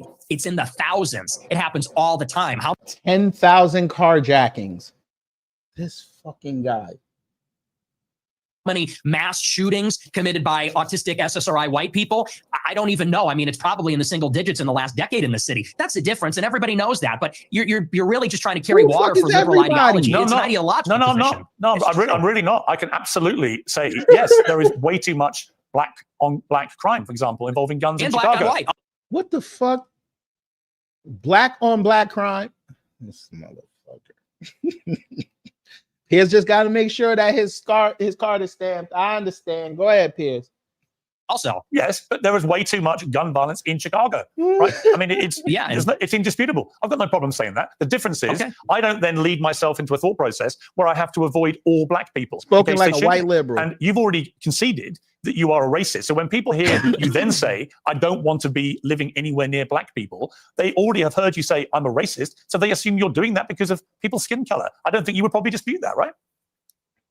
Well, you're separating two different things. The monologue, when I said I don't want to live around black people, that was after Irina Zarutska got shot. And it's true. I mean, they are a largely in this city, in Chicago, the South Side, the West Side, huge criminal population. And I don't want to live anywhere near it. And not the Mexicans that y'all were sitting there for 3 years saying that they were illegals, right? Not them.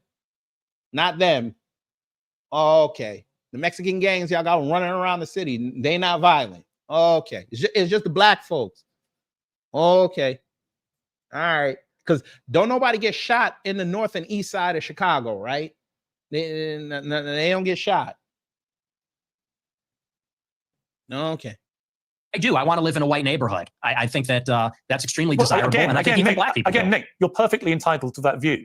But when you have obviously prefaced all this by saying, I am a racist, unashamedly, then people will assume that all your thought processes about all of these issues are driven by an aversion to people based on their skin color, which is the purest personification of racism.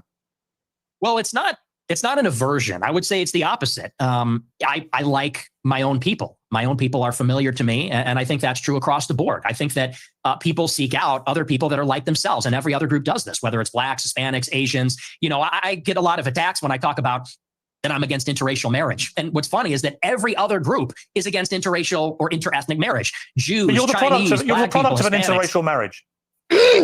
Yeah, I mean, that's debatable. Not really. Sure. No, you're the product of an interracial marriage. And your father is part Mexican. You're literally, for the sake of argument, the very person you've just told me you want to avoid. What race is Hispanic? Is that a race? Yeah. So what do you think it is? I'm asking you, what race is Hispanic? Hispanic. Of course it's a race. It's called Hispanic. It's a mix between two races. It's a mix between indigenous It's Americans not and white, though, is Europeans. it? It's not white. It's still considered a race, you retard. Oh my God.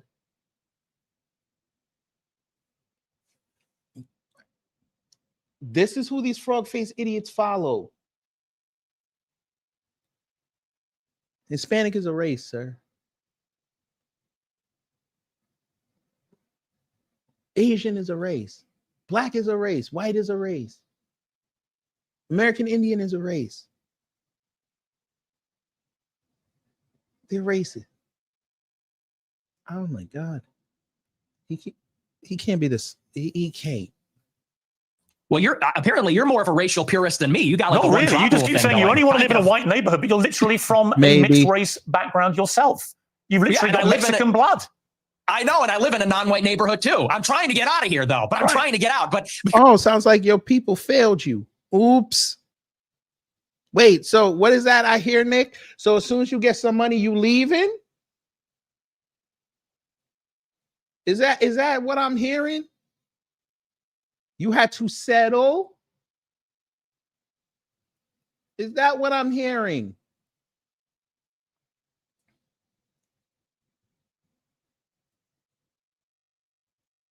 Let's look at your demographics where you live at.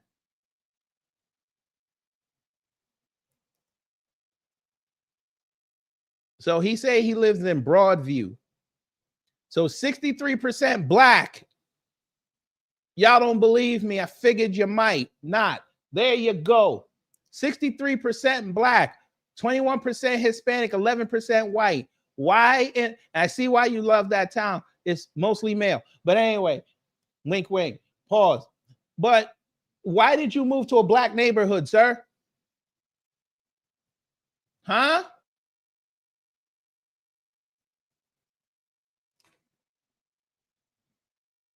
I just want to know.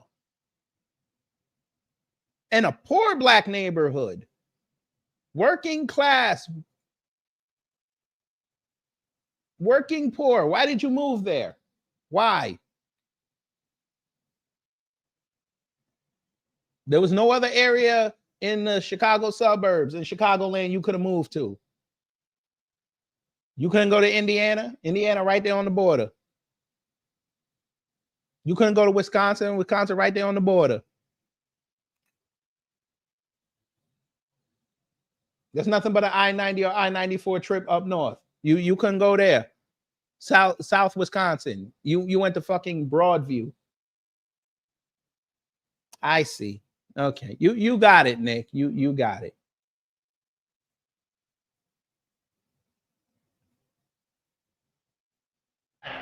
Get to work!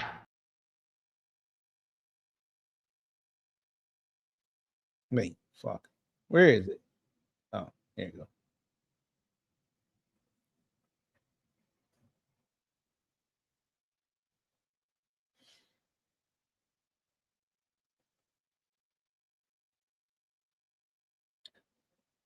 Yeah, I know. I know that, Nene. I understand you saying that. Hold on. I know that, Nene. We know that, but I'm saying it on the terms of how the American government views it. They put it down as a race. So I'm like, okay, you want to consider that a race? That's fine. But Nick gonna act like it ain't no race based on the American standard. But I understand what you were saying. Sir, we ain't nothing to cope. Your man's over here getting cooked. Ain't nothing to cope about. Both these two are idiots, but the idiot on here with no tie on is cooking the 27-year-old idiot.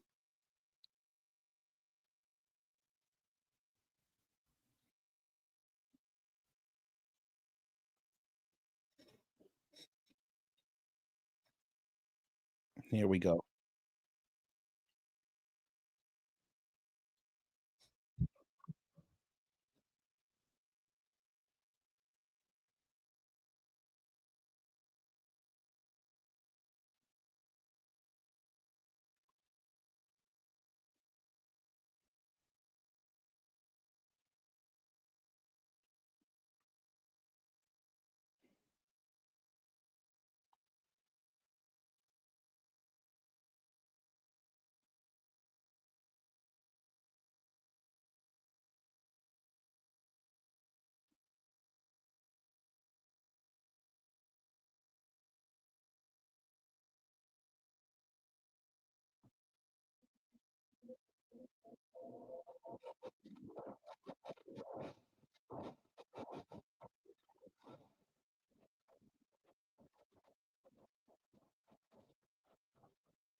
What?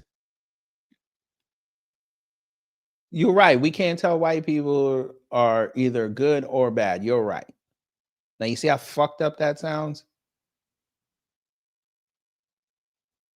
That's why we have a term over here called suspected white supremacists. We had to install that just so we could have a little bit of safety, a little bit of wiggle room. Oh, but if black people so violent, Nick, why are you hanging around with Kanye West? Oh, let me guess, he a good black, but that good black didn't even loan you money to get out of your neighborhood. Huh. Okay. All right.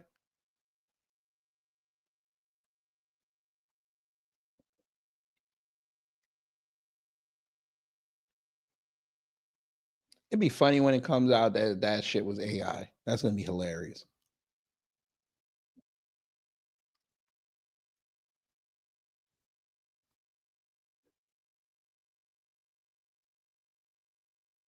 Oh shit! I didn't even notice that. I thought I shared it. My bad.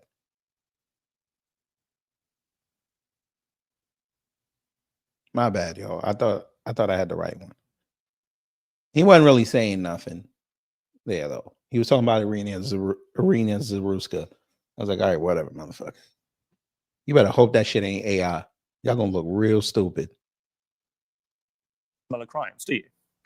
No, because I know it's far fewer from experience. Okay. Because it's like you said. Well, and hang on, and I would add to that, you know, Irina Zarutska wasn't the first one. That was also after Austin Metcalf was killed in Texas. Sure. After But Carmelo how many Anthony times has it stabbed been him in the perpetrated neck. by white people? Well, hang on, let me finish my point. But you're And then implying not that only white did- people don't do this. And my point to you, Nick Fuentes, is of Yeah. course, Oh, I never said white people of don't do course, it. deranged white people commit heinous acts. But you don't either know.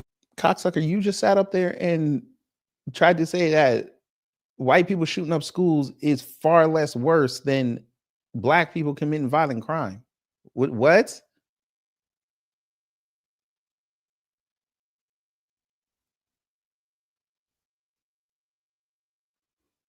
It's all wrong. But you need to call it out on your side, not just look at people outdoors. You got to call the problems in your house out. But y'all won't do that because you know you can't run because the door's locked. And you're going to have to stand there and you're going to have to fist fight it and figure out the solution. By the way, screenshot number 3.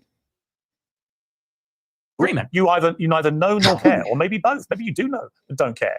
You only seem to be focused on black people who commit crimes. And again, if you hadn't prefaced the whole debate about racism by openly conceding you are a racist, I could read other connotations into what you've been saying. But once you've said, I'm a racist, and then you only talk about black crime, I think people can watch this and they can say, yeah, he's a racist. And everything that he says about crime is driven through the prism of being a racist who judges people according to their skin color.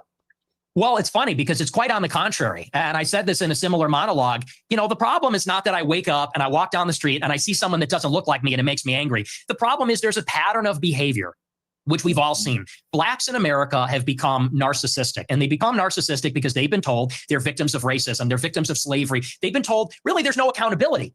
If they're rude, if they're inconsiderate, if they're criminal, they are told that they have no agency for their actions. They're being told, if you act in this way, it's because the white man made you that way. It's because the system's rigged against you. And so we've been telling black people this for a generation, and now there's no rules. Now they go, and what we hate to see as decent people, not even as white people, but decent people, even black people too, what we hate to see is rudeness, obnoxiousness, inconsideration, criminality, violence. And that's that pattern of behavior that we see all over social media. On So the just to body be clear, cam footage, you on don't Fox. like black people who play the victim and are rude. Is that your position? I don't like that pattern of behavior. And who are of- narcissists? Yes. I see where this is going. Yeah, Are you you ahead gonna of me. turn this around on You're me? ahead of me, aren't you? Because when I said, Very what clever. black friends have you got? You said, I am yay, kind of black, yay. aren't I? No, not that. You said, Oh, yay I'm not also. saying you. I'm just saying your choice of black friend is Ye, who is arguably the #1 black victimhood narcissist in America. Do you understand the problem?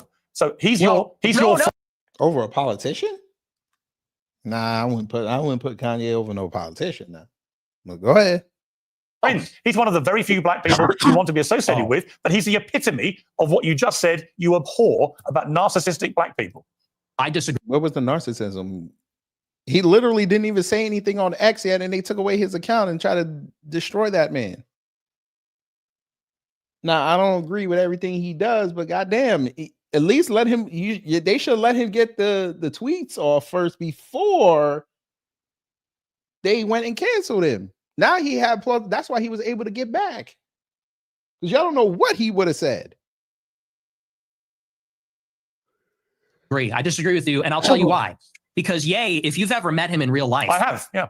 Okay, well then you know he's nothing but polite, considerate. That seemed very rude to me the last 2 times I interviewed him. He's a supreme narcissist, and he's also. You keep interrupting me. You're very rude. Are you black? Because you're being very rude by interrupting me right now. To you.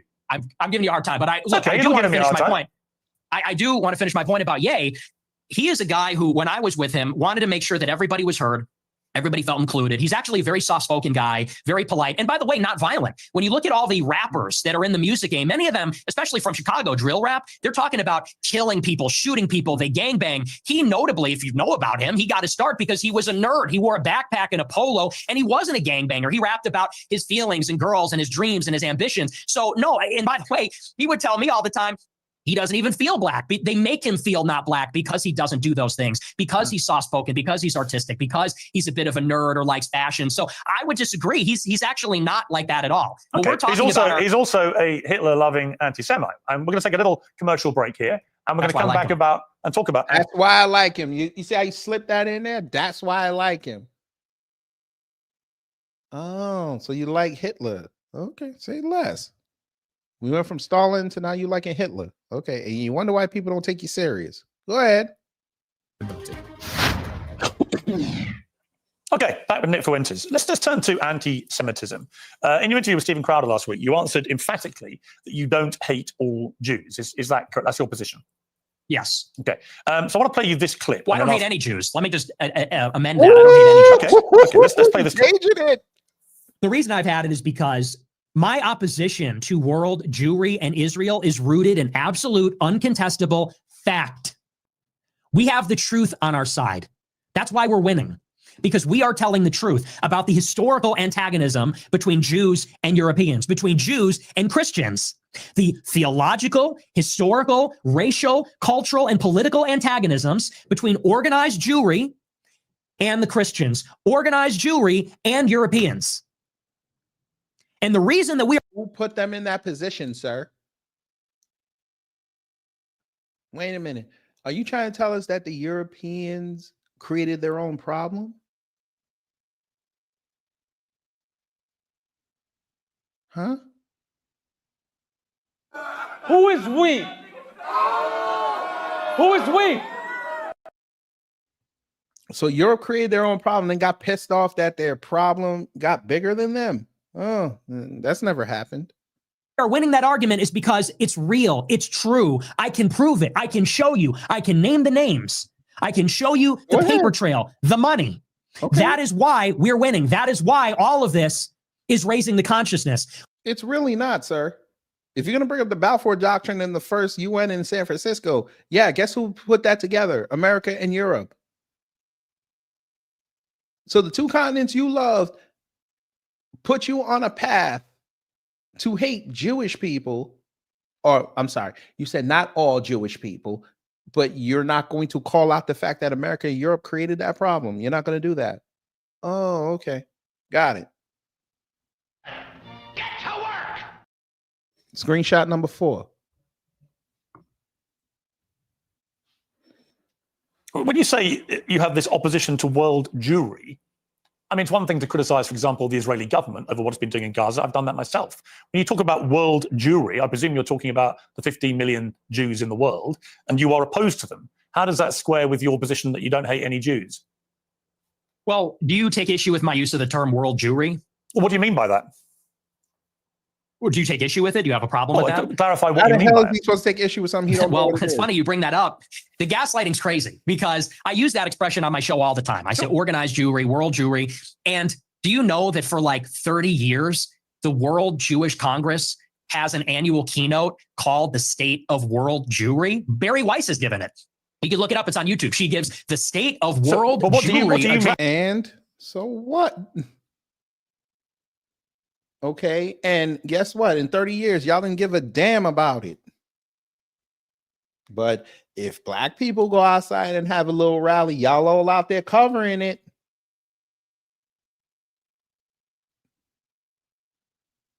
Interesting.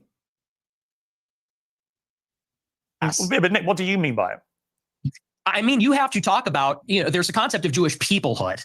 It's the sense that they are part of a common nationality, a common tribe, a common people. And so where they reside in Israel, the United States, or Europe, or elsewhere, they see each other above, or maybe on a different level, alongside their nationality, their state, wherever they reside. If they're in Germany, France, the United States, they see themselves as part of a transnational nation, of an international. God damn it! You can't make this shit up. This kid is really dumb. And a lot of white folk have demonstrated eloquently that they don't have no sense. Well, we just learned something very shocking. A group of people believe themselves above their nationality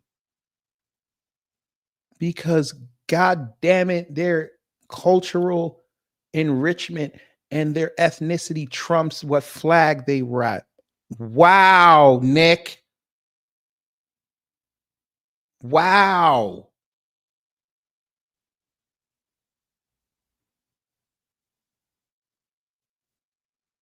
Fam, did you hear that? Nick figured out in his 27 years on this earth that a group of people, regardless of borders,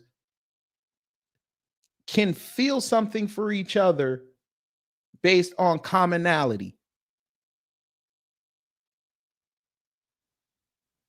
Fam, he just told y'all that even though you got Black Americans here, they feel a kinship with Black Americans. They may be living in Europe, maybe living in Asia, Australia, Africa, South America. There might even be a Black American playing with a penguin right now in Antarctica.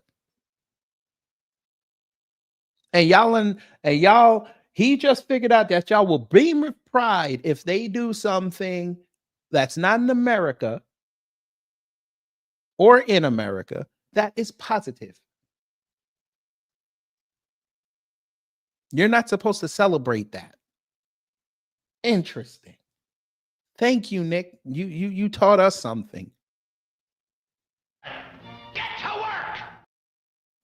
National nation. The Jews in America, the Jews in Israel, they identify as Israeli or American, but they also have something in common. They identify as part of a common nation, which I would say there's a world Jewish population. It's world Jewry. And world Jewry has representatives. There is such a thing as the World Jewish Congress, where they actually elect, it's democratic, all the local Jewish organizations elect representatives to represent proportionally the Jewish population in their area at the World Jewish Congress. And it's sort of like Davos. It's like the World Economic Forum, but it's exclusively for members of the Jewish nation that exists across the world. And so that's a real thing. And I didn't make that up, and that didn't come from 4chan. It's like I said in that clip, I read what they write. I read their books. I watch these speeches. I watch a speech from Barry Weiss. I pay very close attention. So that's what I mean by that. There is such a thing as it's a nation that exists across borders on a global scale. They're organized and they have a national self-interest as that nation, as that tribe. So if you don't hate any Jews, what do you like about them? I like a lot of things about them. I think they're funny. I think they're smart. I think that they're pretty remarkable people. And as Christians, especially as Catholics, we say they're remarkable. And this has been adjudicated in Catholic doctrine for thousands of years. We say that they're a witness people. And so we actually, there's provisions inside of Catholic doctrine that says we need to give them special protections because they were a witness to Christ's passion. So, this is why you can't clip the show. You have to watch the whole thing. I say this repeatedly in interviews. I do think they're remarkable. By definition, they're exceptional people. It's just that there is a sort of natural opposition between them and Christians because of the theology. We believe that Christ is a Messiah. They don't. They have been a minority in Christian lands for thousands of years, and they have been pushed around and expelled. So why didn't you just keep it on that? Why are you saying they control everything?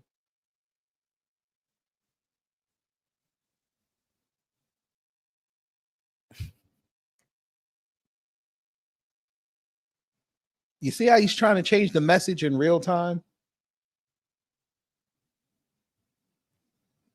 And they've been persecuted and segregated. And that's why there's a lot of paranoia. There's a lot of distrust. There's maybe some sense of chauvinism among Jewish people. So there is, like I said in that clip, there is an historical antagonism between these two peoples, between Christendom and Jewry, and that has always been the case in Europe. But I don't hate them, and I think I actually sort of understand them in a weird way. I think that because I've studied a lot of their politics, I think I really kind of know them in a way. You don't know nothing about no Jewish politics. See?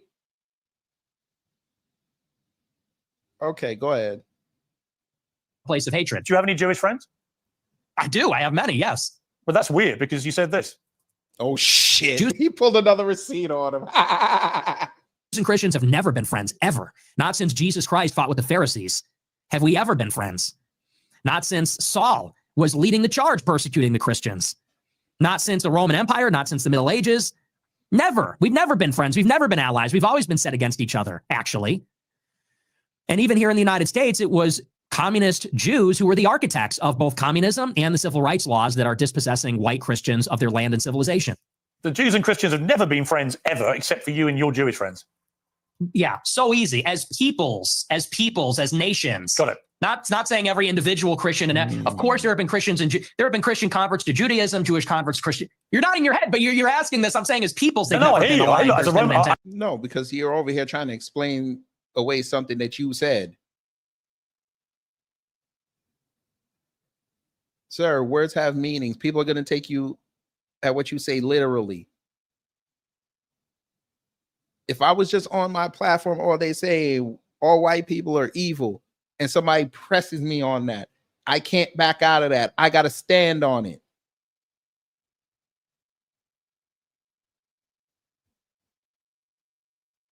And you put it on film.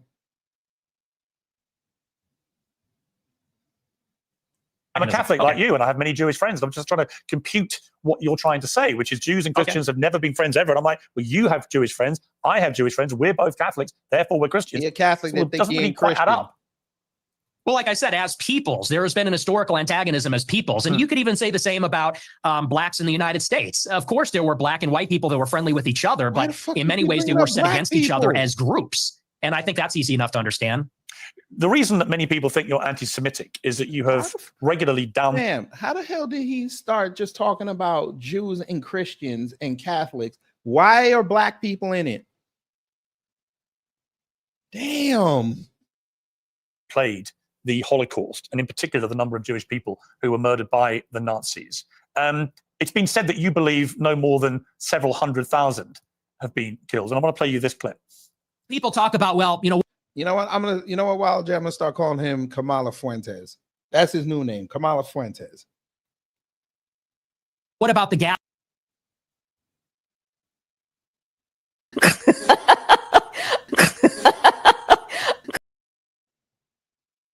chambers? Well, to the extent that that's real, I find that hard to believe, but to the extent that's real, there have been atrocities committed and genocides committed in all times and all places. Let's acknowledge why Hitler casts the long shadow. Because that confers a political benefit upon Jews. That's why. It doesn't really sound correct to me. Wait a second. It takes 1 hour to cook a batch of cookies, and you have 15 ovens, probably in 4 different kitchens, right? Doing 24 hours a day, every day for 5 years. How long would it take you to make 6 million? I don't know. It certainly wouldn't be 5 years, right? The math doesn't seem to add up there. You think that's funny? It's funny. It's amusing what you're doing because, that one was a joke. But do you want to talk seriously about the Holocaust? Dude, who jokes like that? Who jokes like that? Right wing got a weird obsession with these dark humor. There's dark humor and then there's dark humor. Yeah, I do actually. I mean, I do, because I just find it extraordinary that you would think the Holocaust could ever be something that we could joke about. Why, too soon? Is it too soon to make jokes? How many people do you think died in the Holocaust? How many Jewish people? I don't know. I'm thinking maybe 7 million. What's the number? 6 million, something like that. So 8 million? You concede that 6 million Jews died in the Holocaust? Possibly more. Possibly, we're discovering all the time. So it could maybe even be more than that. So why have you doubted the numbers in the past? I'll tell you why. I really think that every death is a tragedy, however many Jewish people died in the Holocaust. And I'm not a World War II historian, so I'm actually open to believing the official narrative, and I've read some of the conspiracy theories. And to tell you the truth, it's a rigorous debate.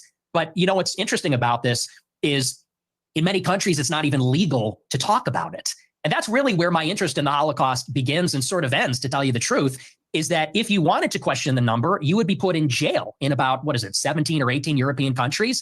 And I think that's really the more interesting conversation, which is that this is almost like a religious dogma in the West. No other genocide, no other atrocity is treated like this. Could you imagine if in the United States they said the number of Palestinians killed in Gaza is 100,000, and if you don't say that, you're going to jail, you're banned on X, you can't have a job?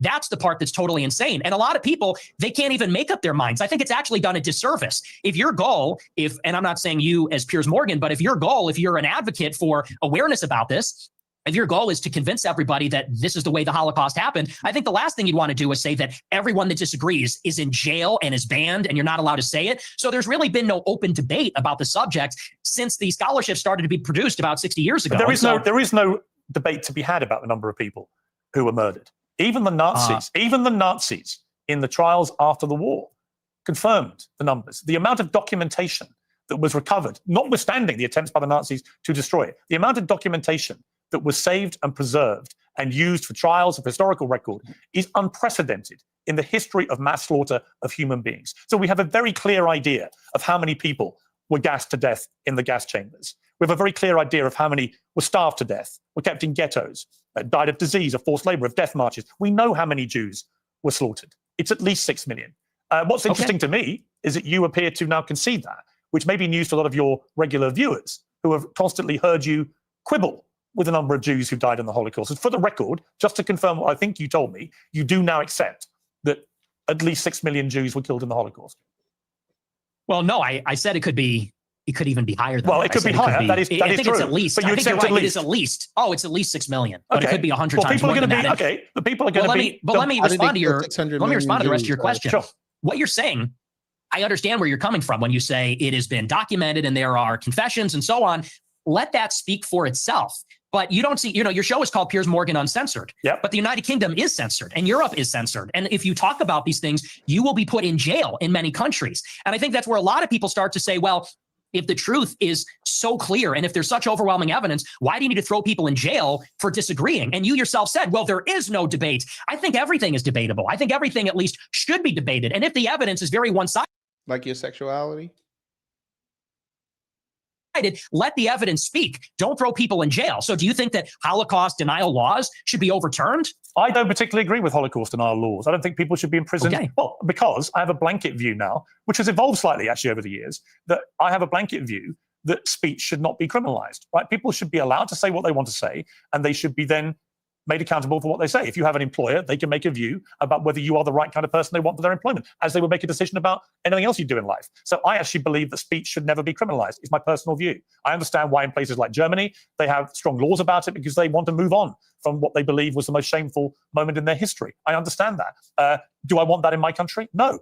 Am I appalled by what has been going on with free speech in the United Kingdom in the last 2 or 3 years? Absolutely. It is ridiculous that people have been frog marched to prison cells for stuff they put on social media, right? So yeah, I do. I think what is more interesting to me about our exchange is I was not expecting you to go the opposite way. I was not expecting you to be so emphatic that at least 6 million Jews died in the Holocaust. And there'll be people watching this who I think will be very surprised by that, because you have built a reputation for being, if not a Holocaust denier, then somebody constantly questioning in a downward way the number of Jews who were murdered. That doesn't appear to be what your position is now. No, and here's what I would like to see for my entire career.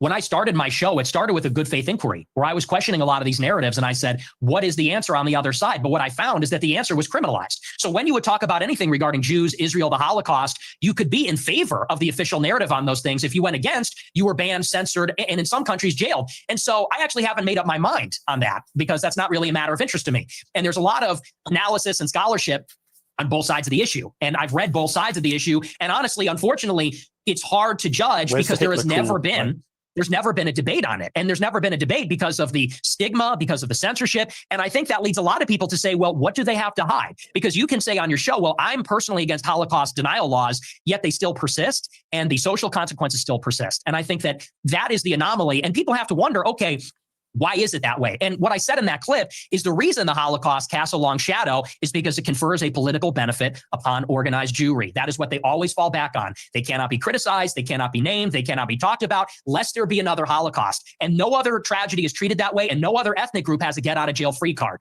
Just play that. Anti-Semitism and Holocaust. You can do whatever you want and defend all your actions. That's the part that people are getting upset with. That's the problem. I don't know any right-minded person who believes that Jewish people weaponized the Holocaust for their own personal get out of jail free or whatever you called it. You don't know anyone that does that? That believes that? I'm sure there are some people that do that. But it's such a ridiculous generalization. You know, the truth is that most Jewish people have lost relatives in the Holocaust. In fact, I want to play you two clips. One is where you talk about Adolf Hitler.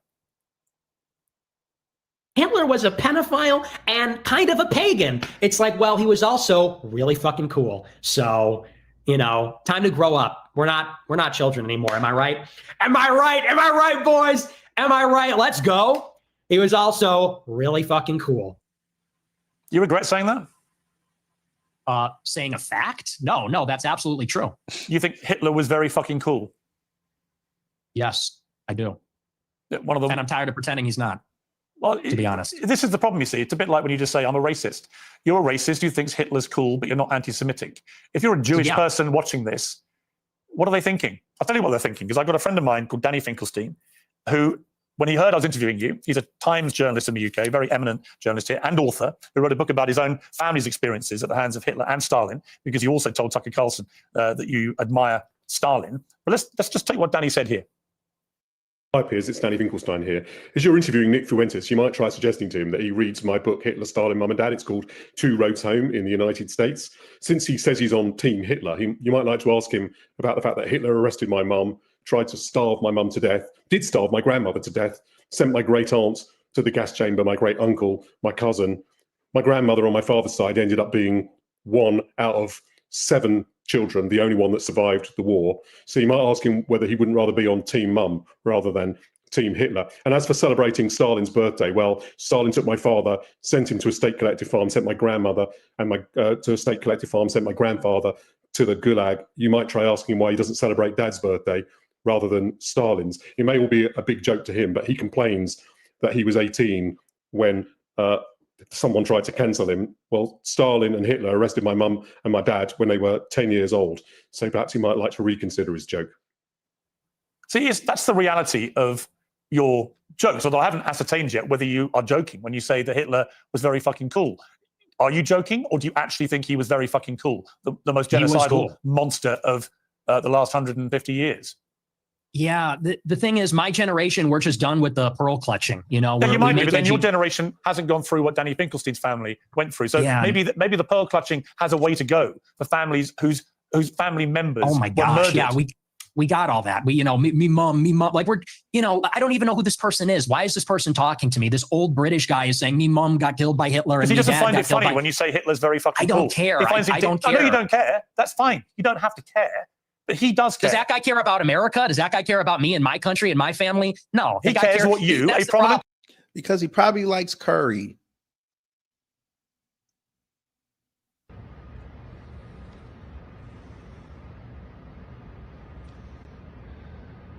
This is how real it is to The Rock.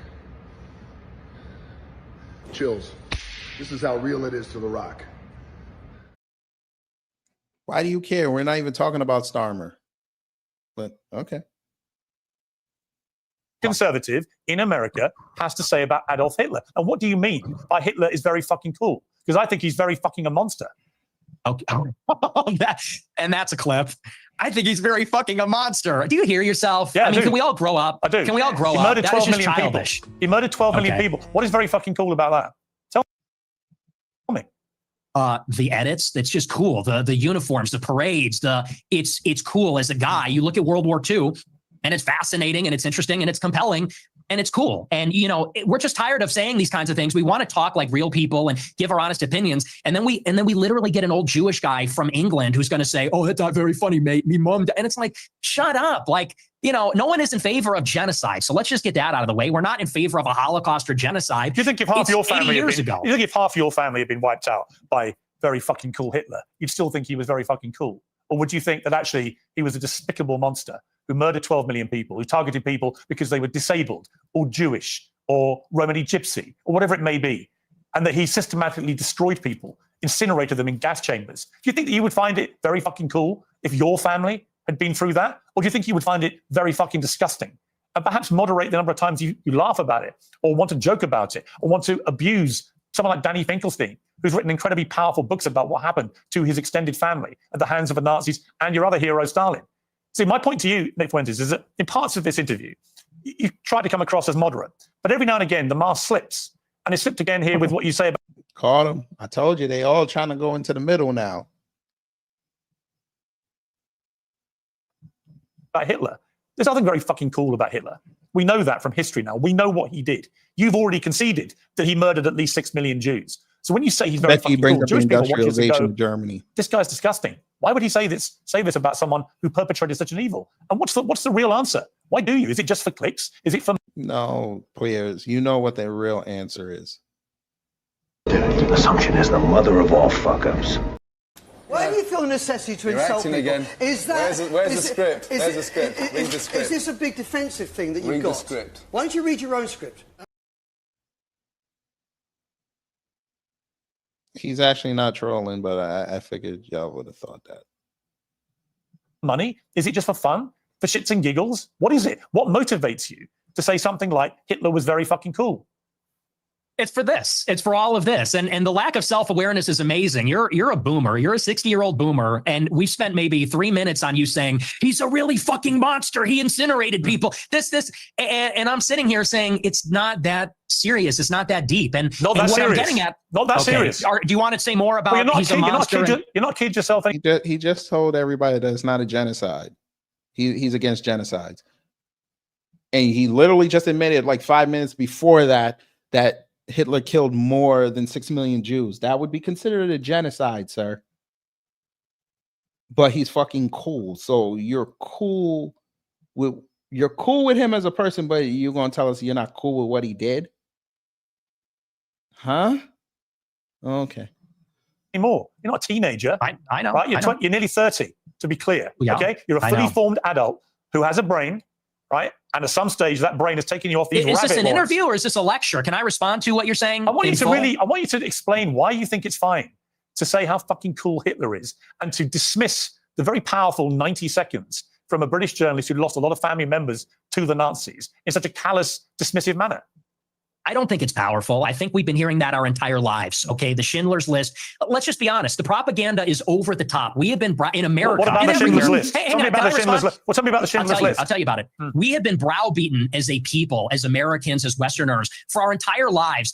And you know what this has done? It has taken away any sense of pride, any sense of love for our own civilization. We have been made the villain in our own story. We have been made because, well, let's just be clear. It doesn't begin and end with Hitler is a monster. This has been the political narrative, which is why we have thrown open the borders. This is a political narrative, which is why we can't be a conservative society as a whole anymore, why we can't be proud of Europeans, why we can't be proud of being Christian. Because nobody told you y'all can't do it. Y'all take out the worst parts of being European and Christian, and nobody want to deal with it. Because actual people actually did the research and realized that a lot of Europeans were not cool people. You're not accomplished. I'm sorry to say it.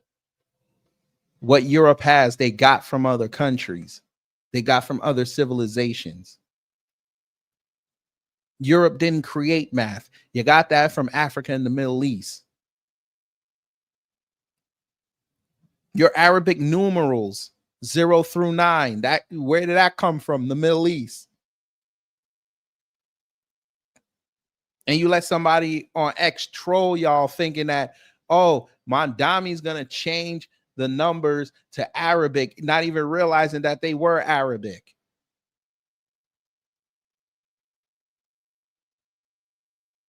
Y'all want to lament the Greek philosophers and the Roman philosophers, they got their shit from Africa. They got their shit from trips over to the Middle East. And now y'all are upset that them same descendants are now going back to go get what's theirs? Huh? All right. They've told us if you're too white and too proud and too Christian, it's going to lead to a Holocaust. And so my generation, our entire lives. Shit, Wait. honestly, Nick Fuentes, that's why people like me. That's why I'm popular, because this is bullshit. Honestly, yeah, it's a crock. You don't hear anymore about me mom and me dad. What you just no, listen. What you white just on said white crime, white on white crime. Of shit. And you it's know true. it. It's called the open society. In your gut, you know it is. You weaponize this stuff. You weaponize this stuff for money, but you know when you say something like what you just said. I'm banned from banking. I'm banned from banking and credit cards. You a damn lie, sir. Bank from lying motherfucker. He debanked. Okay, dude. Okay. Sir, if you're debanked, who's paying your rent if you debanked? Where's your super chats going if you're debanked? Explain that to us. Because you have to connect it to a bank.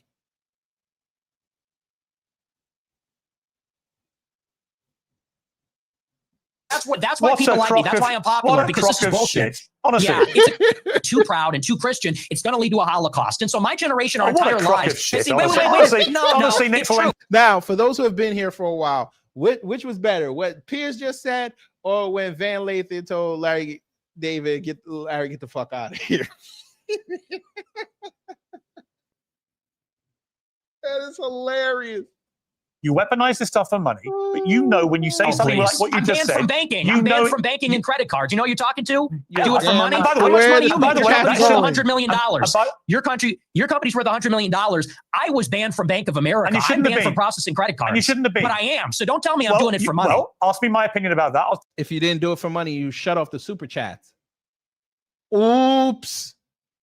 If you did it for the love of the game, you wouldn't be collecting no donations.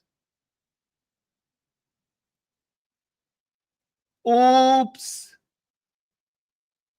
Tell you shouldn't have been, right? I don't agree with that. What happened to Then don't say I'm doing it for money, because you know that full well, and you say it's a How much money are you for money? Because you're getting clicks out of it, and you're trying to up your profile. You are getting money and clicks out of it. That's why you're doing it. Because you know if you nail these interviews, you're going to get to the mainstream where the opportunities are going to open up. Why do you think people are saying that you were fed? Somebody paying you. That didn't just come out of thin air.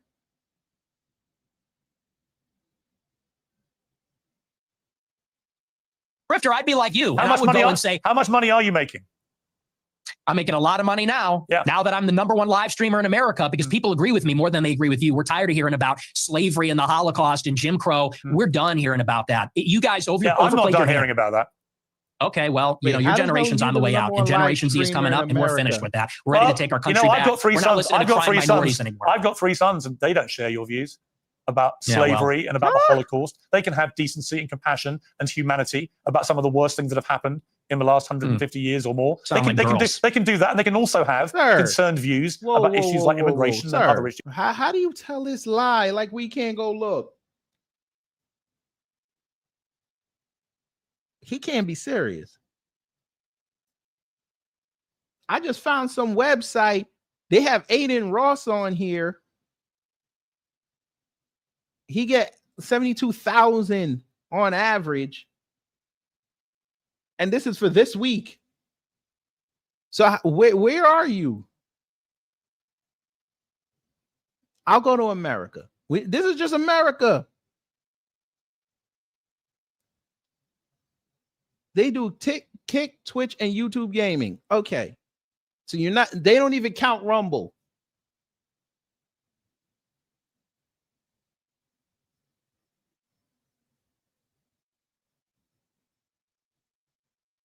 And most of those accounts over there on Rumble are bots anyway.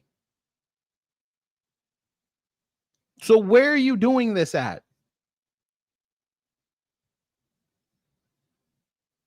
Let me see. Maybe the AI know.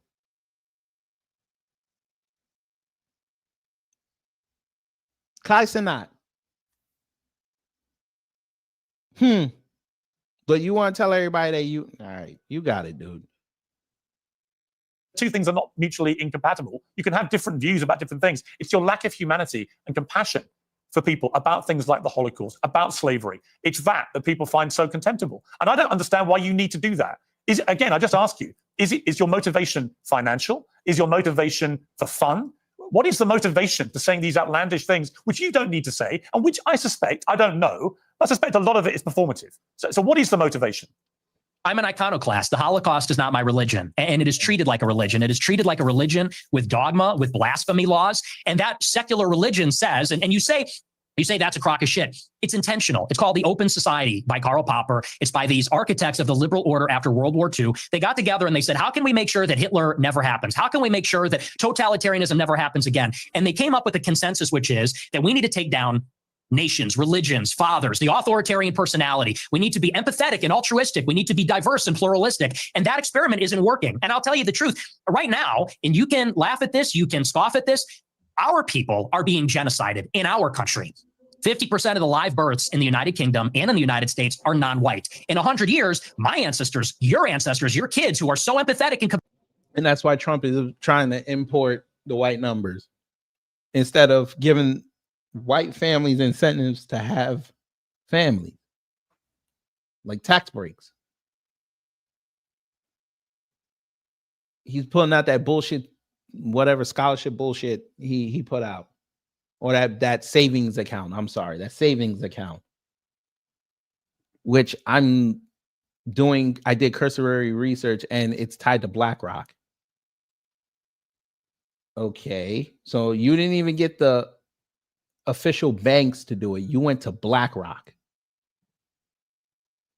Cool. Passionate, they're going to be a minority. They're going to be a minority in maybe a Muslim country, an Indian country, an Hispanic country. And these Jewish people that are 100 years old talking about my grandparents and the Holocaust, they don't care about that. Actually, they like to see it. At the SPLC, they're literally counting down the days until whites are a minority in America. So forgive me if I don't believe them when they talk about compassion. There's a genocide going on right now. It's not against the Jews. How many Christians are there? Gaza, it's against How many whites. Christians are there in the world? Like me, 1 point some billion, Yeah, 2 billion. How many Jews are there? 15 million. Okay. So with a straight face, you're going to tell me the world is being overrun by the Jewry, by 15 million people, when there are over 1 billion Christians. There is a genocide of Christians like poor old Nick Fuentes going on at the hands of these 15 million Jews. Really? See, this attitude is why you're losing. When you say who am I losing to? White people, Who am I losing to? White people. Who am I losing to? You're seeing it. Mass migration. You're losing to me. We are losing as a civilization of mass migration. And here's the difference. In Israel, they have my politics. In Israel, they want to maintain a Jewish majority. What the fuck are you talking about? Oh, so your politics are also LGBTQ friendly? Oh.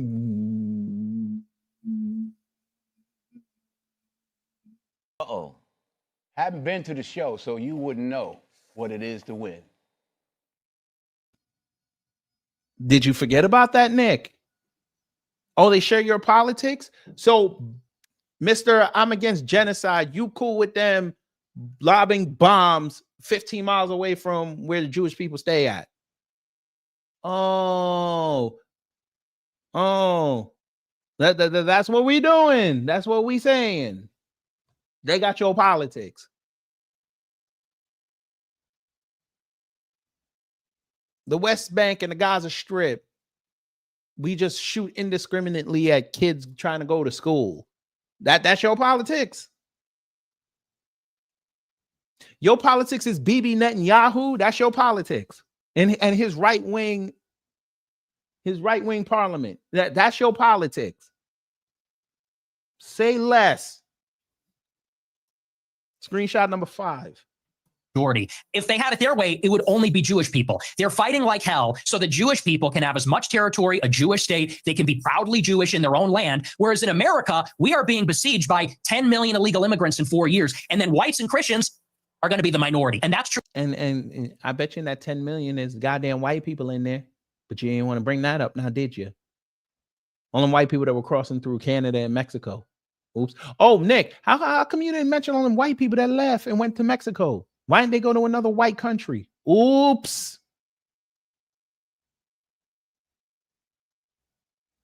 in Canada, Australia, all the countries in Europe. So you could say there's 2 billion people, but what's the proportionality? What is the percentage of people being born that are white? Where's the arrow pointing? Where are we going to be in 50 years? In 50 years, there might be an Israel. In 50 years, there isn't going to be a white Christendom. You don't believe people should. It's funny he still don't see the play. There's a concerted effort, yes, to have all the brown people go into Europe and everything because these countries over there in the global south want to establish hubs of business everywhere on earth. You cannot concentrate your political and economic power in one area. The Middle East is just starting to figure that out. You dingbat.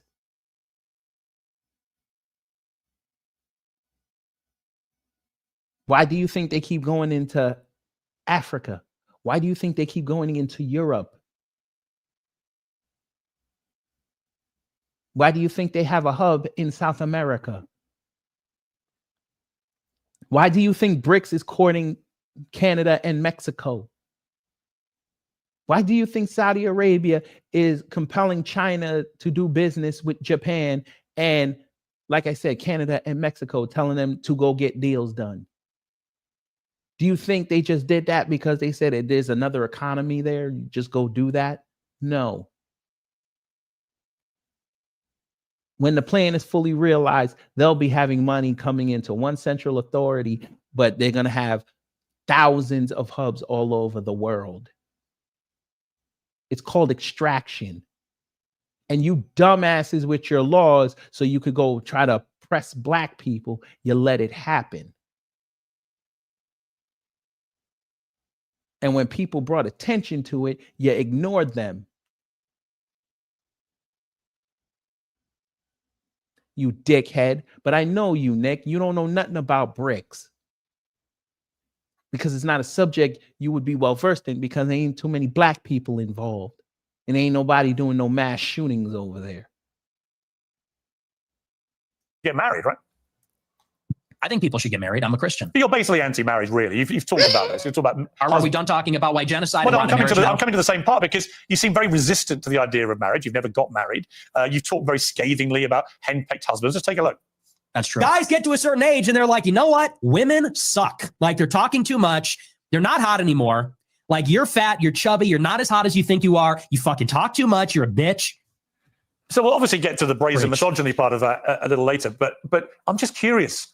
On the one hand, there's this terrible genocide going on of white people. On the other hand, you want people effectively to stop going near women because they all turn out to be so ghastly. So they shouldn't presumably procreate. So how does that work? I mean, aren't you with your rhetoric actively encouraging men not to associate with these ghastly women, therefore not have any more children? Therefore, you are contributing, Nick Fuentes, to the diminishing white population. I'm confused. I tell my followers to get married all the time. I tell them that it's best for everybody to get married. And I think that's the only way that you can have sex. I think that's the only licit way as a Catholic.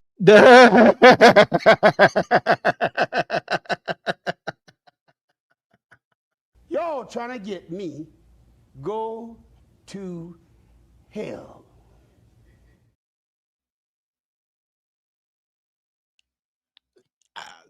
It was a layup. The Most High tapped me on the shoulder. It was a layup. He said it.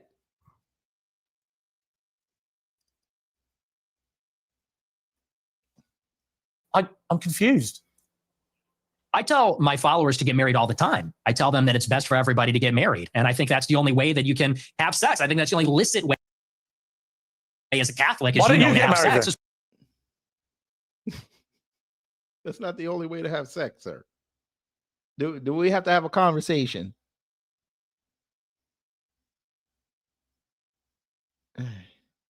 Smack! Who is this nigga? Within marriage. Why don't you get married? I'll get married later. It's been difficult for me because people are shooting. You have no swag. That's why it's difficult for you. You have no swag. Chicago should be easy pickings to go find a female. Easy. It's the third largest city in the country. It should be easy.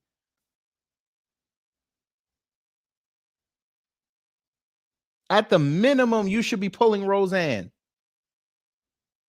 Oh, I don't like saying that. I don't like saying that. Oof.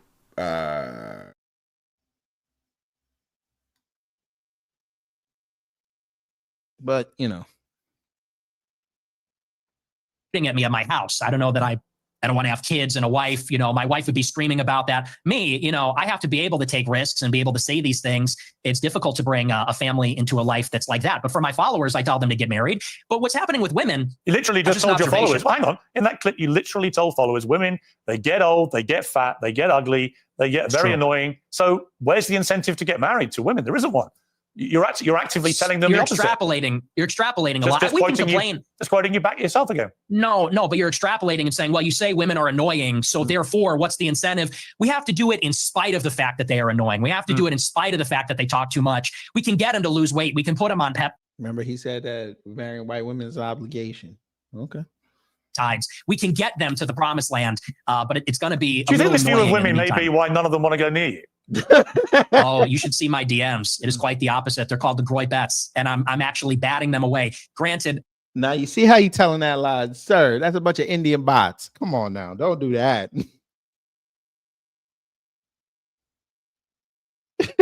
Now he got the female frog idiots now. Oh my God, here we go. He about to tell you that they always want me to come out and say they're gonna lay me out when I go to these conferences, and I can't go. All right, motherfucker. Not all of them are attractive. Some of them are attractive. Are you actually, just to clear up one of the many theories about you, I have no idea what the answer is and you haven't got to answer, but are you actually attracted to women?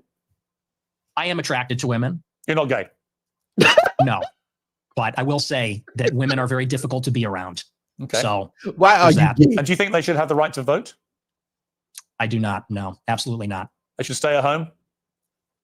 Well, yeah, absolutely. Yeah. Unfortunately, Piers Morgan is doing something. He out here rapping. I told you punk ass niggas to get off the motherfucking timeline and rap. That's the problem. You niggas be crying. You niggas be bitching. You niggas need to fucking rap. When you can't nobody else come up here if they not rapping like that. Stay your punk ass at home.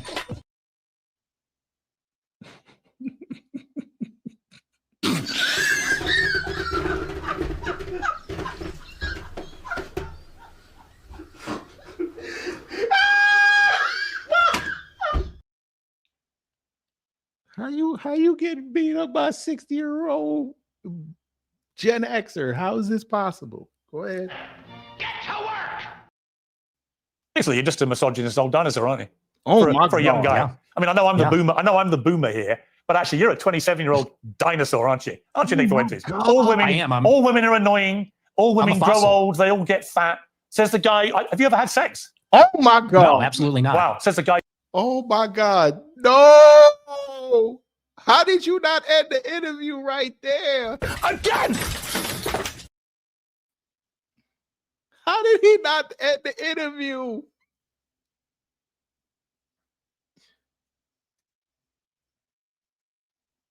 They all get fat. Says the guy. Have you ever had sex? No, absolutely not. Wow. Says the guy who's never got laid. That's the thing, though. You boomers. Bitch boy running around with his emotional thug issue. What? Sir, how did you sit up? Oh my God. Do you think you're an expert in women, free love. given you've never got laid? Yeah, we are going back to the Stone Age. You're absolutely right. This, you know, you're talking about empathy and your kids are empathetic and they would never laugh at a joke about the Holocaust and you're a misogynist. You're a simp yourself. You're totally henpecked. That's the problem. He got a wife and 3 kids. How is that simping? What the fuck? I didn't know having a wife and kids was simping. I didn't know that. Hey, bitch boy, how do you think you got here and your sister? Your father was a simp.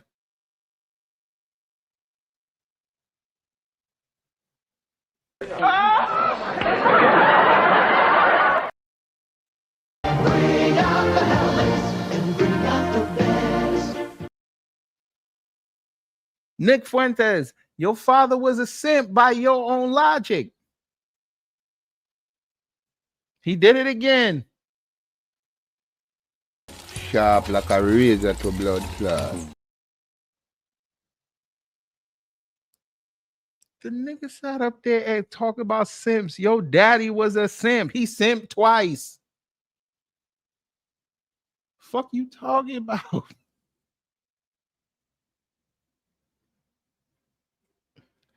Oh boy. So let, yeah, let we me are play, going let me back to play the another main another clip of yours about women. A lot of women want to be raped. And when I say raped, I mean like, that sounds bad when I say it like that. But there's like a lot of women that really want a guy to beat the shit out of them. But also they have to pretend, but part of it is they have to pretend like they don't. You think women want to be raped, do you? That's what the studies show, Piers. That is what these Wow. statistics That's what you say. believe, They is have it? fantasies. They have fantasies about it. I don't think that they want to actually get raped. Fantasies, But there's a retard. study out there. Get ready for this.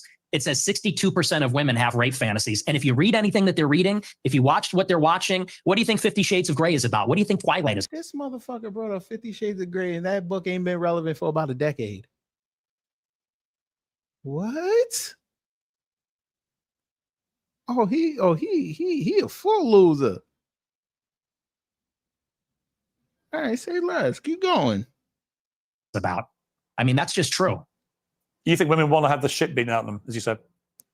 Yeah, and it's very disturbing, but it's true. Do you think your views on women might change if you actually ever had a relationship with one or had sex and actually had a proper relationship? I mean, people say the reason you're so angry about women is you're basically an incel. Well, I'm not angry about it. You sound very angry. You sound very, very angry about women. They I'm passionate. It's an issue. You're I'm not passionate. about. You're sounding very bitter about women. As if, Oh as if my women have done God. a terrible disservice to you. But when? You don't have relationships. You don't have sex. When are they doing these terrible things to you that's made you so hateful towards women? I'm really curious. Was that? I don't think that was a hateful clip. I think I was laughing. I said they want men to beat the shit out of them. And that's just true. I mean, when you look at the state of modern women, all they do is lay in their bed, doom scroll. They're chilling out. What? They're getting a little fat. It is what it is. I don't know what the What average is he weight is, but they're getting a little talking heavy. about? And any guy that is playing the field these days will tell you that. I mean, and I know a lot of the chads. Bullshit. I am an incel. I'm friends with a lot of chads like Bradley Martin, Said it. Clavicular. They agree with He me. said it. You know, there's sort of like this alliance between the guys that don't have sex and Martin Clavicular. That. I mean, and I know a lot of the chads. I am an incel. I'm friends with a lot of chads like Bradley Martin, Clavicular. Why in the hell would you admit that? What the hell was that? This fool just admitted to the whole world that he an incel. Oh my! That's supposed to help you get a wife? No, first off, you're not going to do Steve Carell like that. That's what we're not going to do. That's a classic.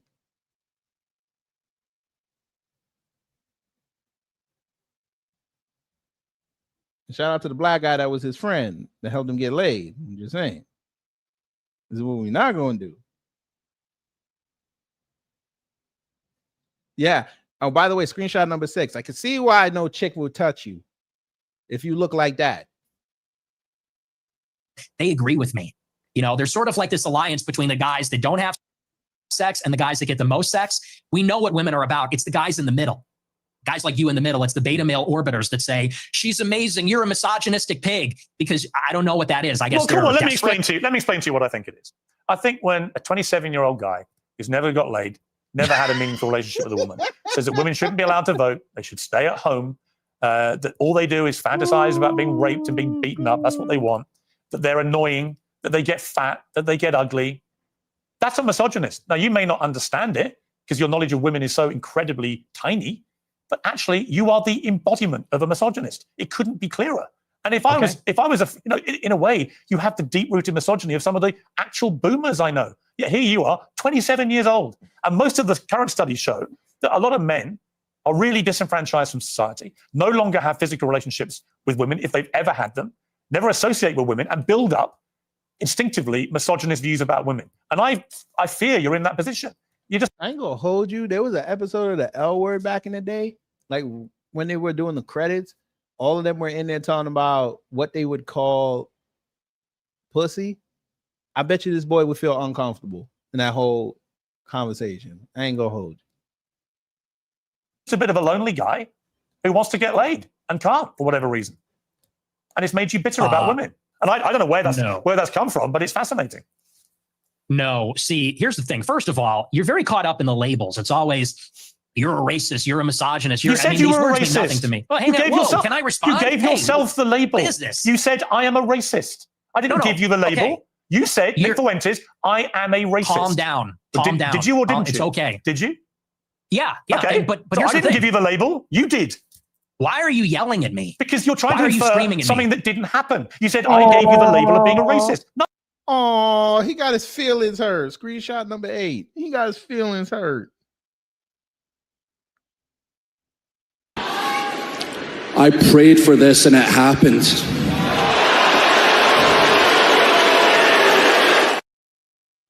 Oh, bruh, look at him. Now he triggered. Fam, so what is the mile marker on this? An hour and 30 minutes. Piers Morgan triggered the not so great Nick Fuentes. Ain't that something?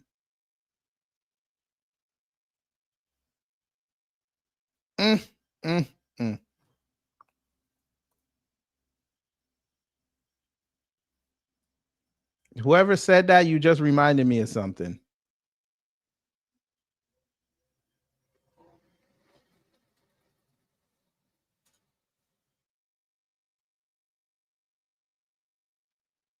I thought I pitched a better game today. It's just that I made a couple. I made some pretty good pitches, and they battled their butt off.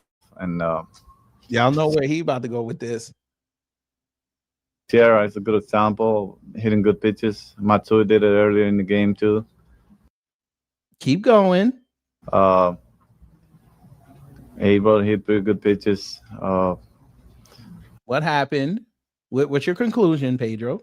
I mean, what can I say? Just tip my hat and call the Yankees my daddies. There you go. There you go. The Yankees are my daddies.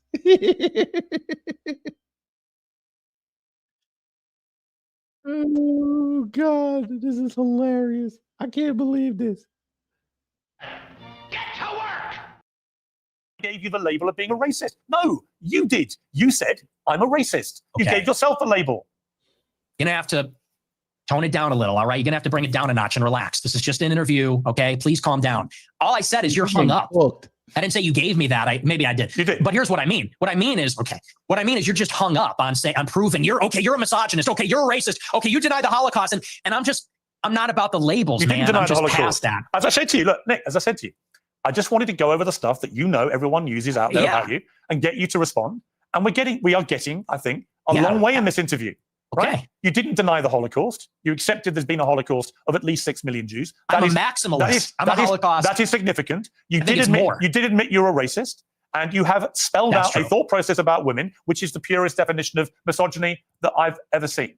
And you said you're not gay. So we're getting somewhere. Yeah. Well, look, and I own the labels, okay? But I just don't care that much about that. That's fine. I feel like the whole I'm not saying this you is have, like a weird. I'm not saying you Yeah, go have to ahead. care, Nick. You don't have to care about any of it. I promise you. Right? That's not why I got you on the show. I wanted to give you a fair crack, which I think I have. We've gone over a lot of stuff. We've got a bit more to go on. I genuinely don't think I've ambushed you with anything you couldn't have been expecting. No. I don't think I've been No, not at overtly all. hostile. In fact, when you've asked me to calm down, I've calmed down. I don't want to have a hostile, angry, shouty match with you. I simply want you to spell out exactly what you've meant about all these things, and people can then be the judge of them. So let's take another break, and we'll come back and talk about Donald Trump, Tucker Carlson, Candace Owens, and others. I don't care. Encryption, VPN service. Okay, back with Nick Fuentes. You began your show in 2017, the same year as Trump was inaugurated for his first term in office. You supported him at that time, but you've grown increasingly disillusioned, I think it'd be fair to say. Let's play a recent clip from you about Trump. We played this game in the first term. We're 10 years in. And you still have these people, I hate to say it, but they're just like in denial. And they're like, okay, everybody, let's all go on Twitter and let's tell Trump, don't screw over your voters. Okay. Hey, Trump, don't hire John Ratcliffe in the CIA. Like, what are we doing? We lost. It's over. The time to make demands was during the election when he needed the votes. He's a lame duck president. He doesn't need anything from us. He's not even on Twitter. He's on Truth Social. So what are you talking about? We're going to all rally and tell him, don't hire yet another neocon? Now, over the weekend, you posted this on X. You said performative cruelty is the perfect phrase to characterize the Trump admin and the mood of the MAGA movement. In order to compensate for his compromises and failures, Trump has to fall back on mean-spiritedness to appeal to the basest instincts of its followers. It's really sad. I mean, do you think you're the best person, Nick Fuentes, to lecture people about performative cruelty? Why? Are you accusing me of being cruel? Is that what that is? Yeah. How am I cruel? You're cruel about black people. You're cruel about women. I mean, you're cruel about a lot of people, and you're very performative. Okay. I don't think I'm performative. If anything, everyone else is performative. I'm authentic. You know, whatever you want to say about me, it's real. It's from the gut. But yes, I do think it's performative. And what I mean by that is, you know, when they're doing the deportations, they know the deportations are not where the base wants them to be. They deported, the figures are disputed, but from my data, it's 300,000 in the year, which is not a massive deportation. They know the base is unhappy with that. So what do? The deportations that they are carrying out, they do a big spectacle and they arrest everybody and they film it and they put a hype at it. And there's a meanness in there. They played that song, I think from Sabrina Carpenter or something, and they make it a joke. They make it glib. And they do that because they're not delivering on the promise. So they compensate by doing it meaner, edgier, more mean-spirited, so that the base will overlook the fact that it's not happening. And I think that's by definition performative cruelty. You can call me a hypocrite, but it's definitely true about what they're doing in the administration. You went to see Trump at Mar-a-Lago with Ye for dinner. What was that like? It was very interesting. They're my two heroes. Ye is my hero. Trump is my hero. Even though he's very disappointing, I still have a personal hero of mine. And he's a remarkable person. It was a great conversation. We got along pretty well. He liked me. I liked him. It was the love fest. I mean, he got attacked afterwards for supping with the white supremacist devil. I mean, do you accept you are a white supremacist? No, absolutely not. You don't think white people are superior to black people? No, I'm a Christian, so I believe everybody is equal before God. Including women? Yes. So you give women equal rights then? No. Great. No. Great. Okay. So you just talked a lot of bullshit, didn't you? No. Why are you like mad about this? No. You want women to be treated equally before God, but you don't want to give them equal rights. Yeah, because women and men are different. Look, do you believe there are two genders? It's your view. Do you think there's two genders? I do think there are two genders, yes.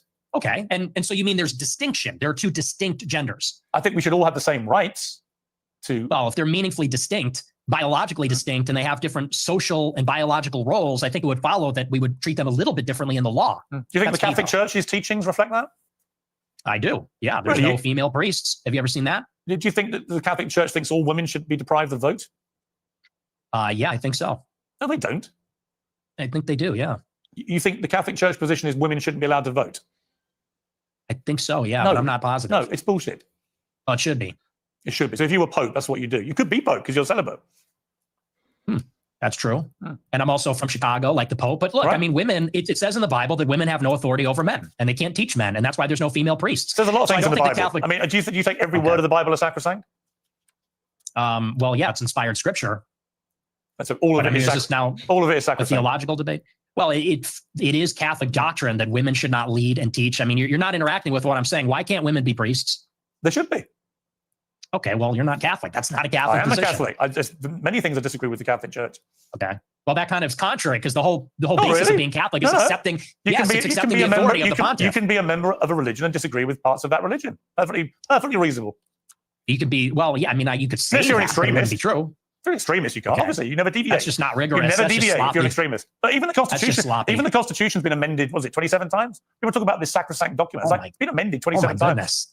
Yeah. Oh my, this is not rigorous intellectually. This is very just a statement of fact.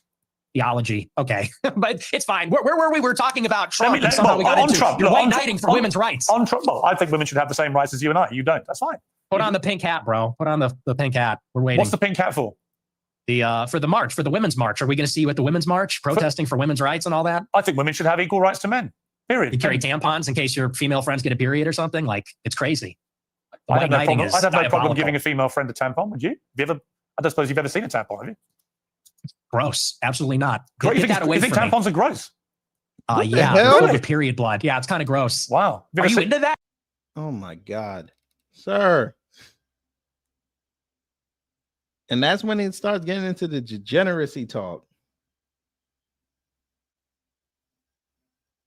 Okay. You like that? You got a lot of tampons? I don't think you've ever seen it, have you? I've seen them. I've seen them before. You've been that close to a woman? Really? No, it was he said something disrespectful to a woman. She took it out of her pants and threw it at him.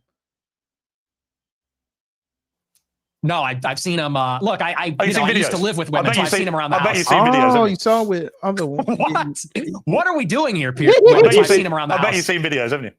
Oh my What? God.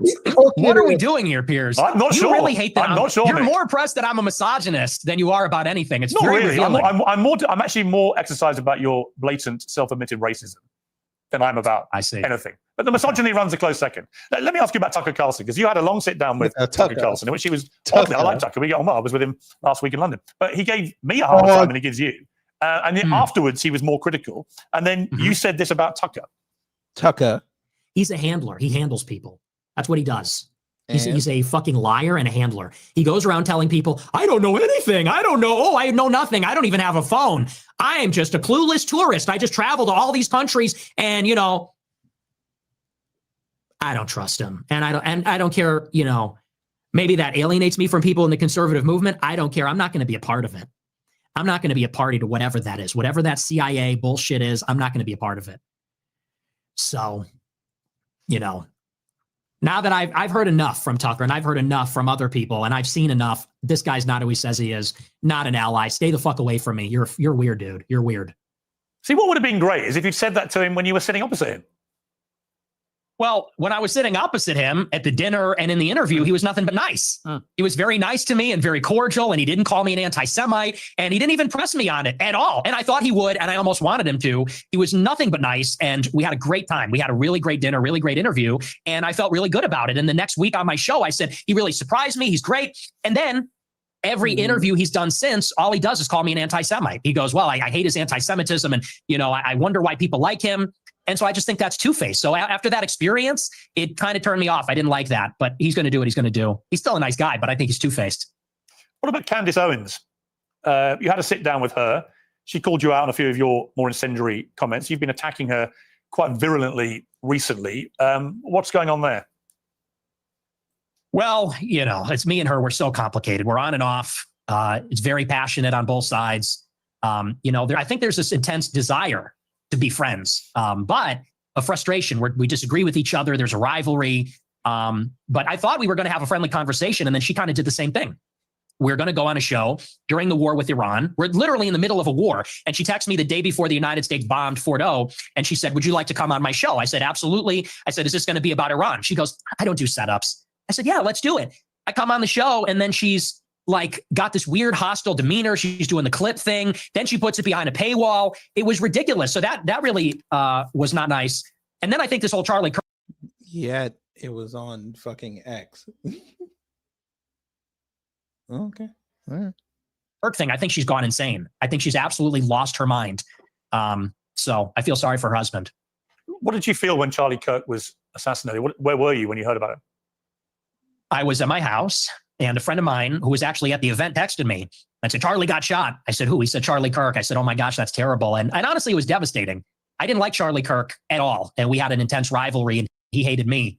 But honest to God, I was devastated. I was emotionally affected by it. I didn't even do a show that night because I was beside myself. So it was rough. I mean, it was hard to watch. When you say you were beside yourself, I mean, you hated him. I don't hate anybody. I didn't hate him, but I really didn't like him. I intensely disliked him. And he called you vermin, didn't he? He did. Yeah, he hated me also. But you were still beside yourself when you heard what happened to him. I was. I thought it was disgusting what was done to him, and it was tragic, and it was horrifying. By the way, today's 3 months. Do you fear an attack like that on yourself if you up your own security because of this? Because your profile's got exponentially higher since what happened to Charlie Kirk. I have increased my security, and but you know, something similar like that happened to me. I thought y'all was tough. Why y'all need security? I thought y'all was tough. 2A and all that, you conservatives. Why do you need security? But then I have to ask the question, how are you paying for this security, sir?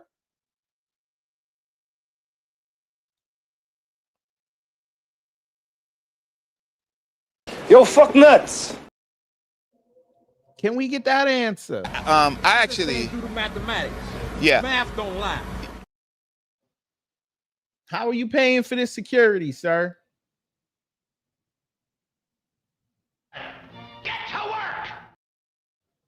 Someone came to my house with a gun about a year ago, almost exactly, trying to kill me. And he was shot and killed in my alleyway.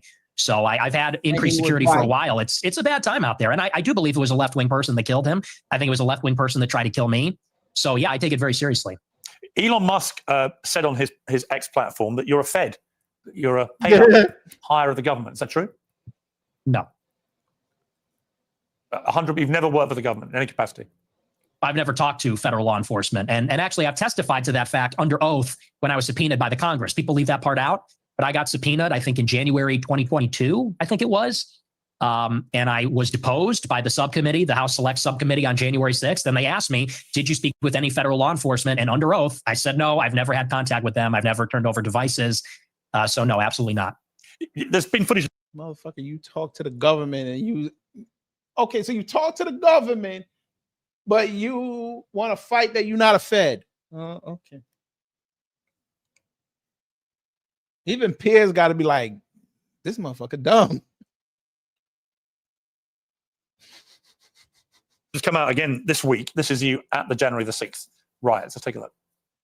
It appears we are taking the Capitol building.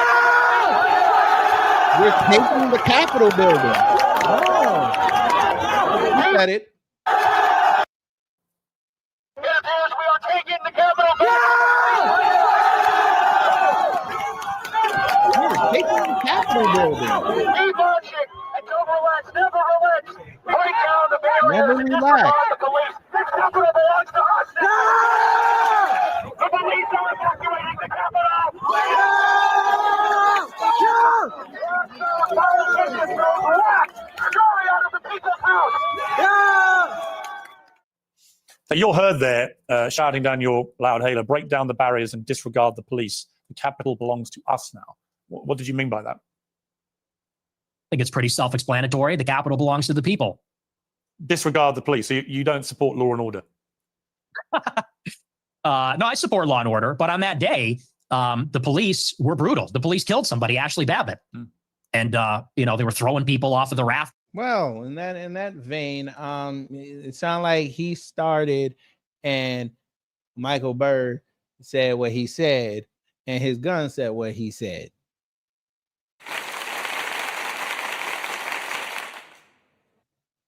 He stopped a criminal from entering the chambers of Congress.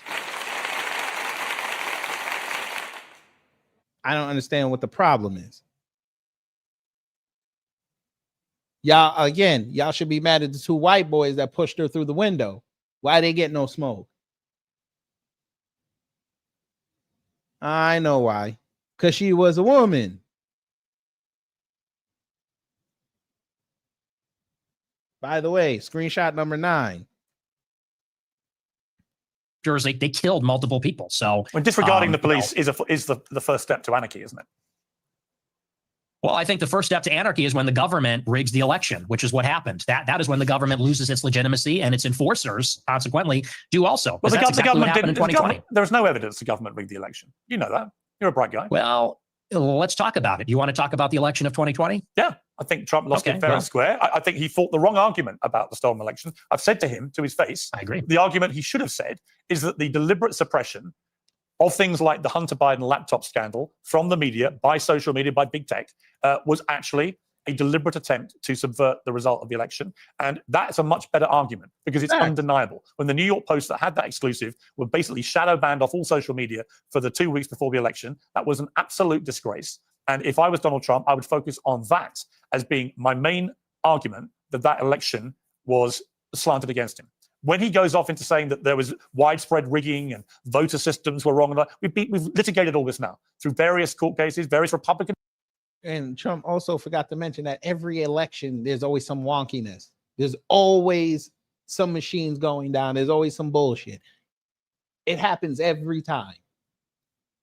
Now, you can criticize that system. Cool, let's have that conversation. But to run around and say that the election was stolen from you, sir, you were in the middle of a pandemic and you were acting like a petulant child through it. People saw that. You were the leader when they lost their incomes. They saw through that. The few wins you had during C-19, yes, they took that into account, but it did not outweigh the negatives. You had Democrat people over there embarrassing you every day on TV. You had the media class embarrassing you every day on what your response was and what you were saying. You allegedly caught it, and before you caught it, told people, you know, you can't have the natural remedies. You got to go take the shot. But then you allegedly catching, you end up at Walter Reed and you get to take Regeneron? How's that work?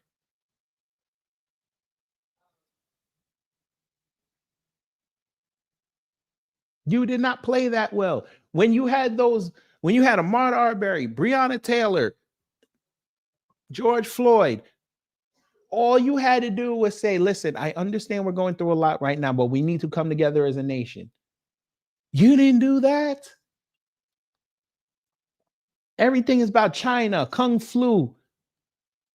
You letting your operatives, which showed me that you had no control over MAGA, you just let them go off on wild ass tangents.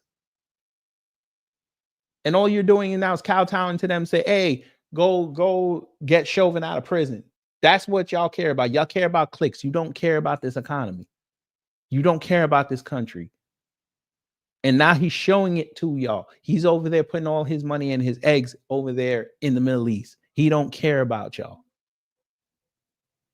That's the only thing I'll give Nick. His dumb ass finally figured it out on that aspect. Everything else he's still aloof about. But at least he figured that out. How the hell you let the New York City, how you let the goddamn governor outshine you when you're supposed to keep the country together? How's that work?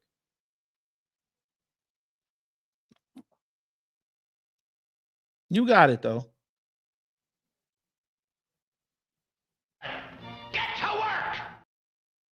Judges have ruled there was no rigging of that kind. In fact, the American election system is accepted by most people around the world as being one of the best in the world, one of the most reliable. So I just think he fought the wrong argument. If he said the deliberate suppression of damaging stories to the Bidens, which could have swung the election, was outrageous and unacceptable, I'm 100% behind. I never went after the but by building this spurious argument that it was all rigged through voting systems and so on, he lost me.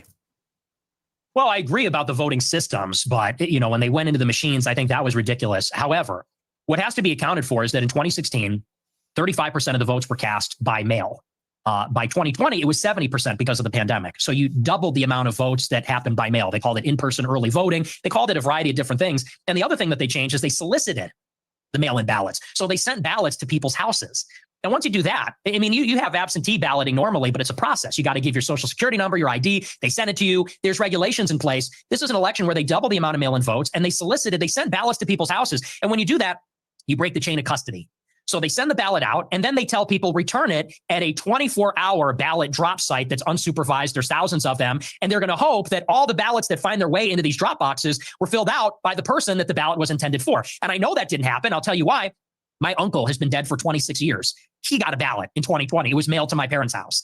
And you know that was happening in nursing homes. You know that was happening in apartment buildings. But you also know that every independent body that has looked at this has concluded there was no widespread rigging, that it was a free and fair election, and Trump lost. And the bottom line is you should stop going on about it anyway, because he won back the White House. Trump lost because he didn't sell the platform correctly.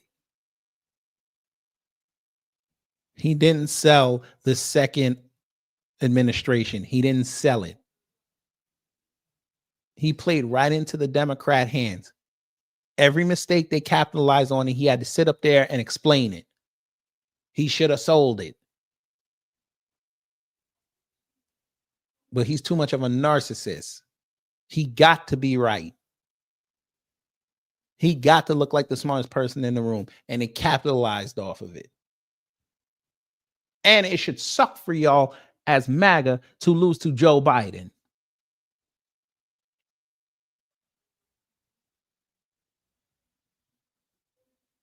You lost to a Pennsylvania/Delaware racist and a cosplayer from California via Canada. I see why y'all mention that man every day.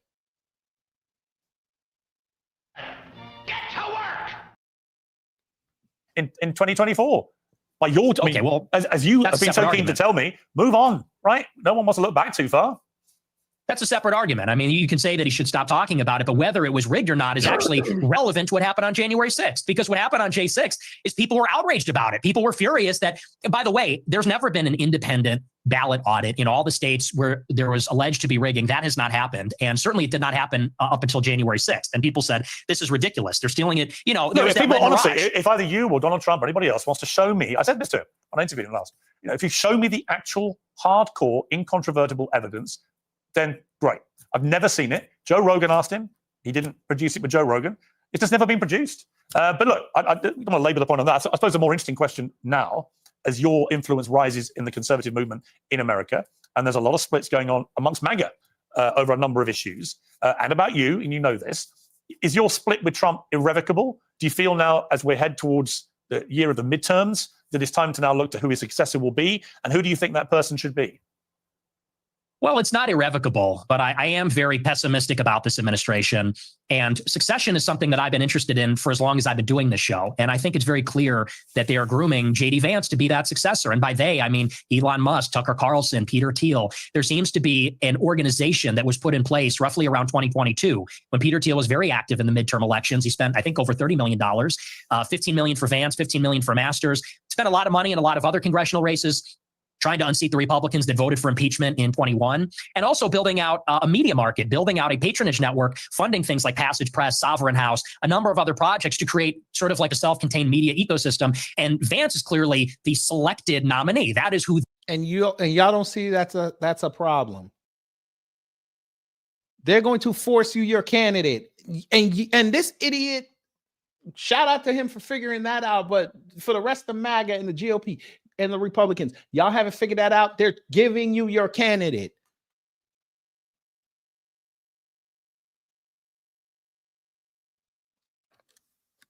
But you want to talk about, oh, they're propping up all these Democrats. Yes, dumbass, that's the system. But y'all are supposed to be the better ones, right? Why are you giving JD? And you're supposed to accept it.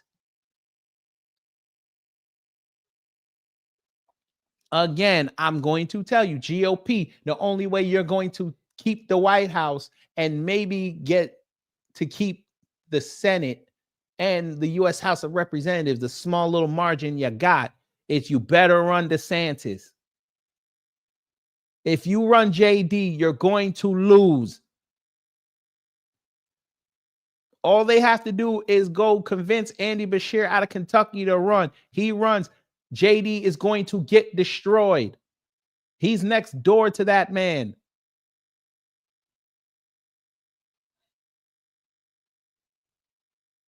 Y'all better stop.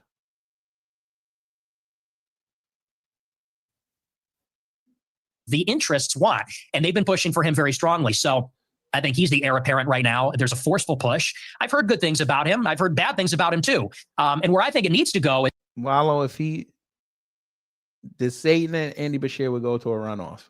I promise you.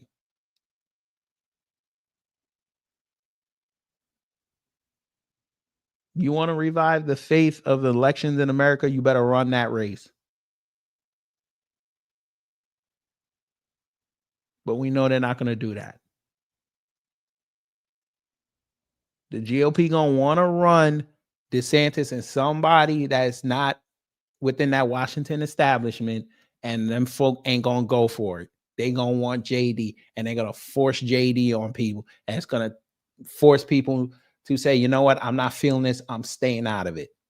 And Andy Beshear going to beat him. And then they're going to talk about, oh, the system's rigged. Okay.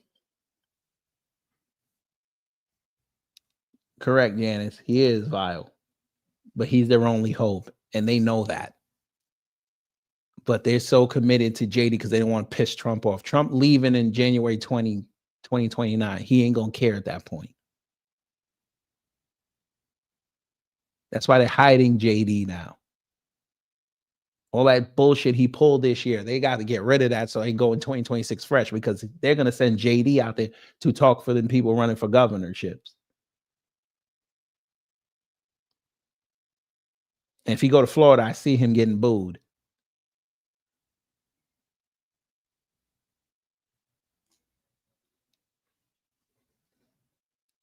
We're watching the same thing. Piers Morgan owned this boy and wasn't even close. But I'll drop that link later and you could come tell me where I got it wrong.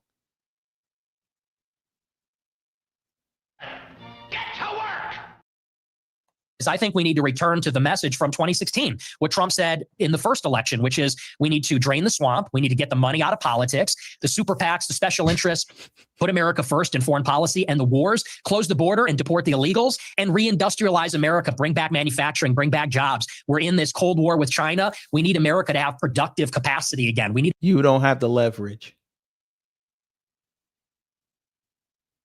And since you want to represent Europeans, you'll be their spokesperson. I'll tell you to your face, you don't have the leverage. Yo, man canceled the October producer price index. I wonder why.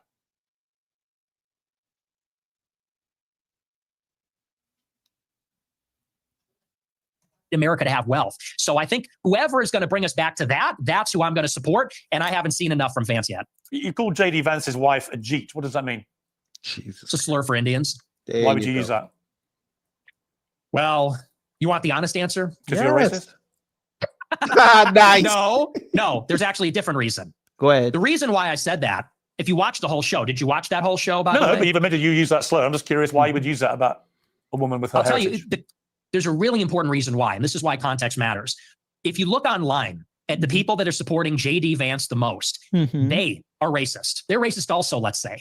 And they look at someone like myself. I don't support JD Vance. And they say, you're brown. You're a third worldist. They are gleefully participating in the cruelty. You could say the performative cruelty of the Trump administration. They say, you're going back. You have 100 days until you're being deported. So you have so you're a follower. Thank you for admitting that. You're going into Crystal.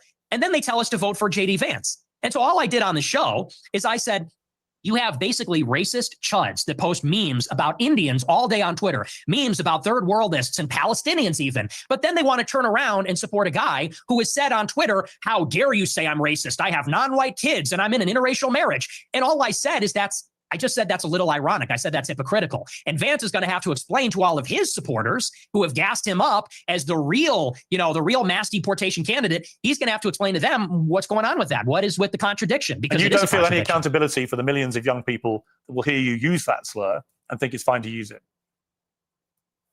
No, I think that's ridiculous. Okay. Let's take a final break. I come back with a little kind of a summary of how you think this interview has gone for you. I don't care. All right, so that's the interview. All right, so some of y'all had a lot to say. Let me see something. I mean, real talk. Let me see something. I want to see how brave you are. There's that link. Go ahead. Show me how brave you are. Yeah, you too, LOL, since you want to come out here and you want to be that guy. Click that link. Yes, sir. How you doing today, sir? How everybody in the chat doing? Hope y'all doing good. Nick is the big. I ain't think Nick was that stupid, but damn, he that damn stupid. Why they always focus on the hood, the hood? Don't they know most black people don't live in the hood, and most black people either they live in the hood, the countryside. Like I grew up in the country. There's people that grew up in suburbs. That grew up in the suburb, and then people that grew up middle class. So why is, and then the irony of this whole thing is we now know he stays in a predominantly, but a majority black neighborhood. Well, on that point, you could say it's majority because they 2/3. Okay, well, majority, yeah, predominantly what? Like, how you gonna try to compare our crime to other? To other people, where how you doing, boss? Hold on real quick.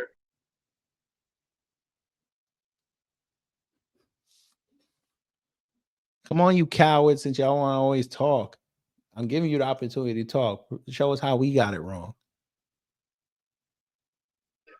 Hey, kid, I'll call you back, bro. I got some work to do. Come on, cowards! There's the link. Now, y'all not gonna stand up for your man? Is that what it is? Oh, it's tougher to type. You teletype tough guys. Oh, I get it. You keyboard killers.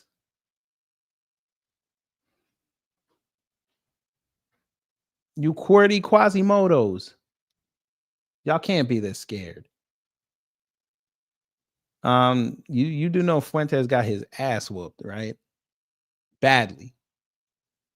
I get it though. I get it. I get it. It's easy to say that because he's your favorite.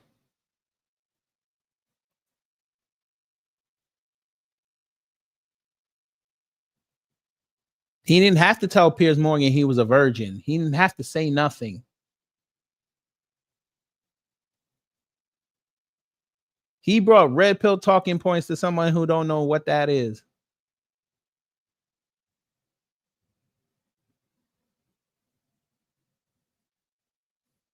By the way, if he won, why would he go on his show and try to explain it?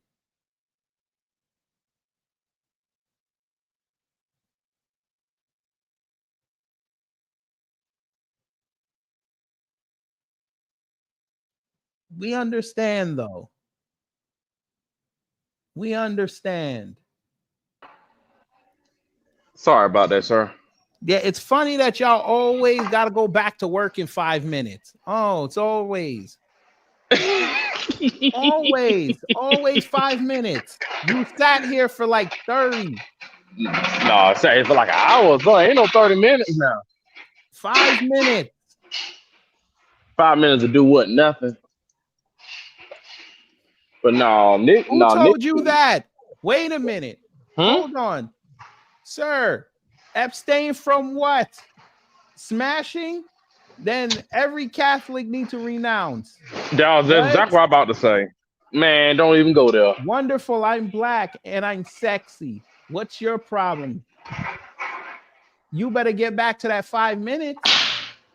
You better finish up that Kraft cheese sandwich that's cold. The fuck? What does me being black got to do with it? Exactly. Nick is enamored with someone like me. And that's not very good to say that. Should I play the clip again where he said he loved black women? Play it. Before y'all tell me he was trolling. Yes, sir. He loved that mess, but no, Nick is just a clown. This is a clown. I ain't gonna take no cues from some religion where you got. Never mind. No, say it. Go ahead and say it. Altar boys. SVU every season got a story about some altar boy. Every police drama, altar boy. That's the one that shocks them. Made no damn sense, man. These folks, boy, I tell you, they make no sense. Catholic Church don't care about no victims. We ain't gonna talk about them what the Catholic Church said about them, interacting with them kids now, are we? Talking about y'all abstain from marriage, but y'all do anal all day.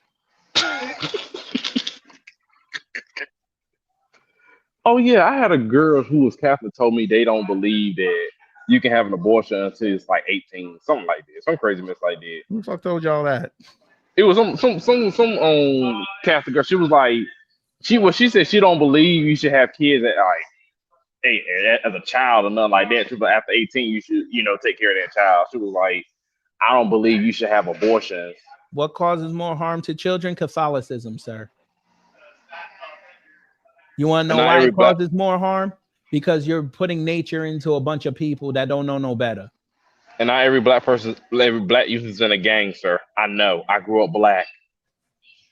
I went to a predominantly black school. Not everybody was in the gang. By the way, to Nick, you probably shouldn't say them last 3 words because the last person that said them last 3 words, never mind. Can I say it? No, you don't have to say it. Yeah, you saw what happened to him. Blood came out like an anime. Yeah, that's what the latest victim of a priest said too. But yeah, I'll get back to work. We'll talk about this some other time. So I appreciate your dedication to excellence. Mm-hmm.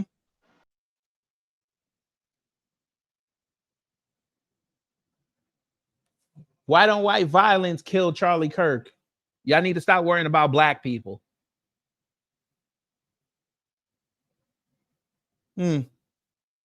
Yes, he did get popped. You're right. White man did it. Next.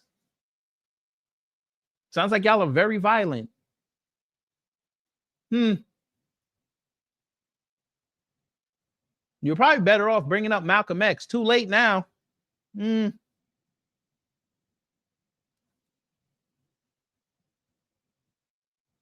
White man shot Reagan.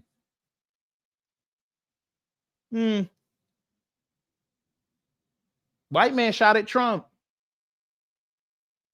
Nick Fuentes just admitted that white man showed up at his house with a crossbow. Another one tried to kill him.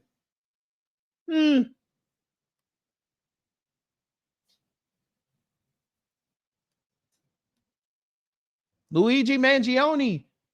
Even though now they're saying he might not be the shooter.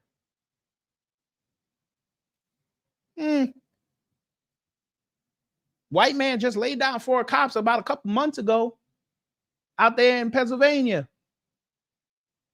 I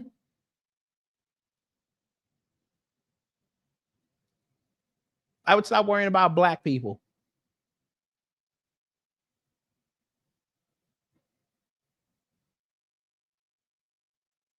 Well, majority of the schools. We won't say all of them. Majority of schools, because remember, Uvalde was a Hispanic.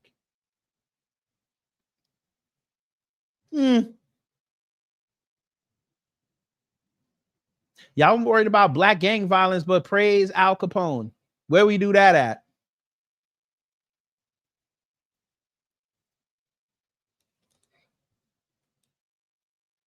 Oh, let me guess. He was going against the government, right? Okay. All right.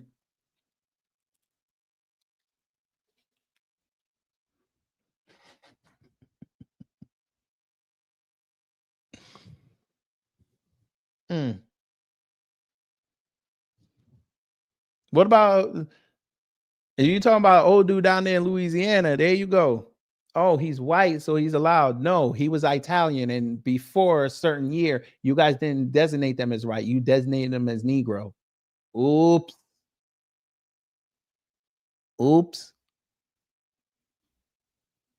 And shows how much they loved Al Capone. They hated him.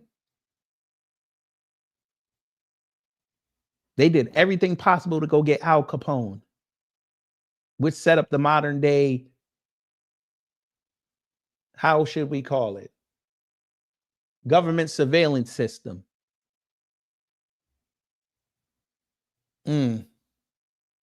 No, sir. They weren't designated as Caucasian when they first got here. When Al Capone was here. No, they were not. They were designated Negroes. They were on the same level as Negroes. Same level as the indigenous people. White people didn't even consider them white. You need to do your research on that. I literally just answered your question. See, what we're not going to do here is try to change it when you got caught. Thank you so much. We're not talking about now. I literally brought up Al Capone for a reason.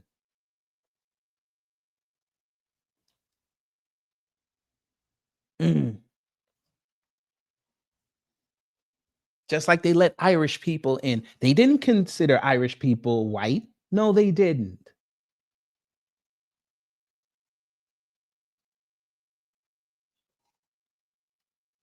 And besides, you want to know how else they didn't want to classify y'all as white? Because you had a lot of Sicilians show up. And they were darker than the regular Italians. Oops. Maybe you forgot about those.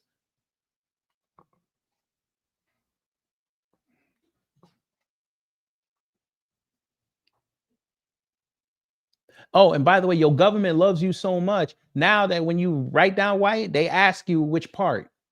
They love you so much. But I see, maybe I gotta put the link again. I put it again. They ain't see it. That's what happened. They ain't see it. Sit y'all tough talking. Come on. Come defend Nick Fuentes.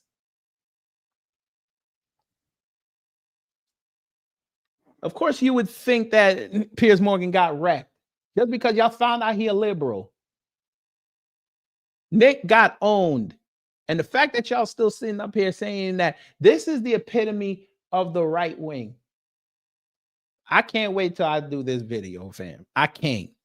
See this here? What I'm opening up? These are notes. When I do that video, man, I'm going to get a lot of y'all right. Nick Fuentes is a horrible debater. How you let Candace Owens get you out of pocket? How? Since all you Nick Fuentes defenders are here, how you let a black woman get, how do you let a black woman get him out of pocket? How you let this liberal over here who eats fish and chips all day with that nasty gravy, how did he let him get him out of pocket? Oh, yeah, I don't want to answer that question, huh? Okay, I understand. We know what the answer is, you frog-faced idiots. You having an unnatural allegiance to losers. Losers.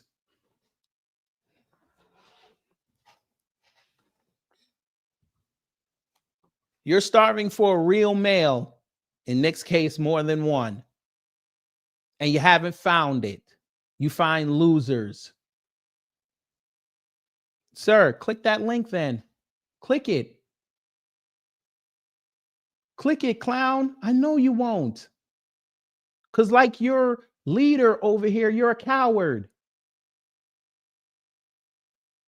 Your coward leader only did this interview because he thinks he could get on Fox News if he did a great idea, if he did a great job. Jesse Waters ain't calling him now.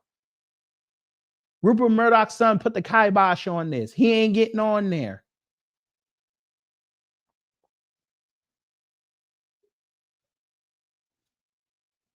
Maybe y'all don't know what the script was. Why do you think the last year all these right-wingers started boosting and mentioning Nick Fuentes when for the last 4 years they didn't mention that man's name not one time? The script went out.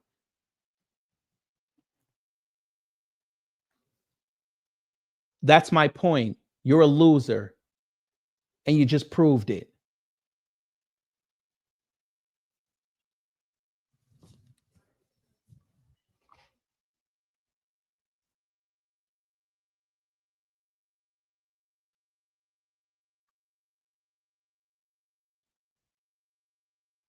You see this man on the screen, you can't even defend him.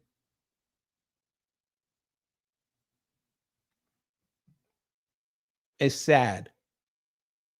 Which part of Mumbai you living in?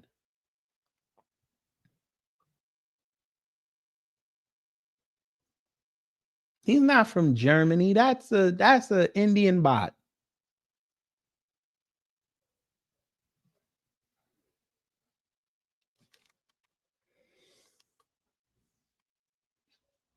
It's okay, right wingers. I understand. Y'all took L's last night again, and y'all are trying to figure out the next play. I understand it.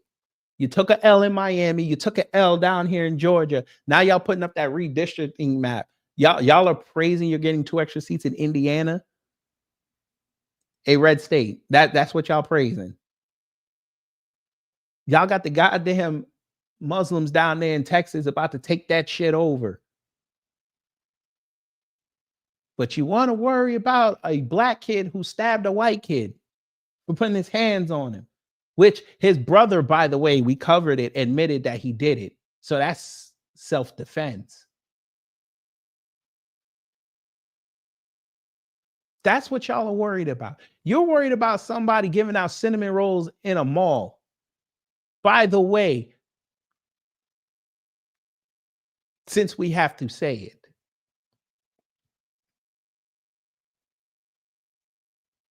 all of a sudden, all her indiscretions start coming out. It's funny. After y'all gave her $100,000.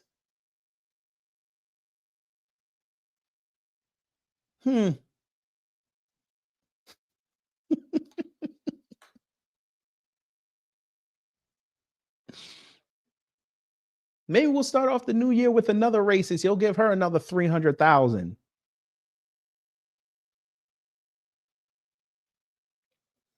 Oh, and if she did that and lost her job, where is the people who's going to be the first one to go interview her? Who's going to be the first one to go embarrass themselves?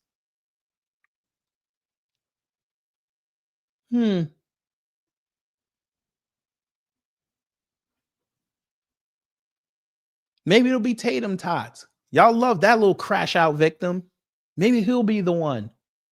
He interviewed that white woman and the husband who accosted that black real estate owner. Why not?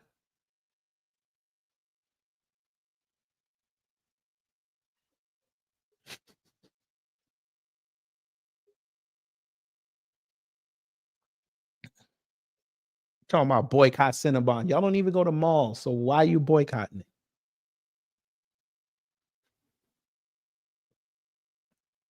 You losers. But again, you following incels, so it makes sense. But anyway, y'all, I'm going to get up out of here. Hopefully you learned something. If you did, I done my job. If not, I'm trying to get better next time. I'm going to go get some lunch. Hopefully y'all going to get some lunch. We're going to move up that other live to about 3:30. We're not going to stay, or I might just do a upload. I'm not sure yet. But we're going to have fun later. Tomorrow. We're going to have fun. I ain't going to tell you what it is, but we're going to have fun. So y'all take care, stay safe. Remember, it's hump day, so go out and hump something. And you know what to do when the agents of chaos come to mess up your existence. An incel and a liberal, they do an interview. What is the cause and the end result?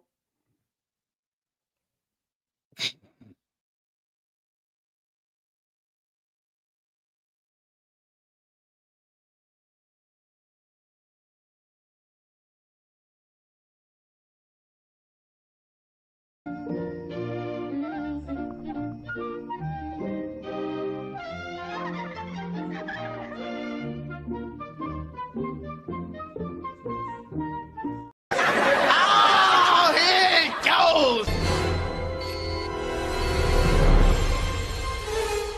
Time's up. Get your ass up! We gotta get out of here now! But did we have a good time here? Hello? Gotta get your groove on!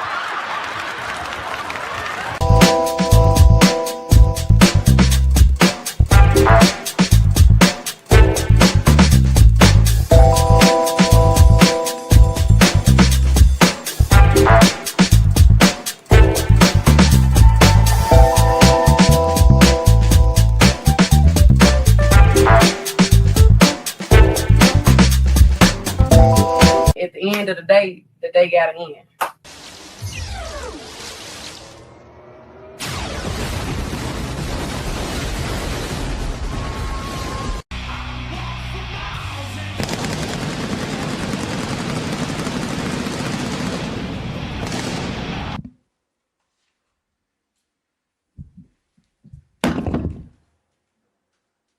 That's it.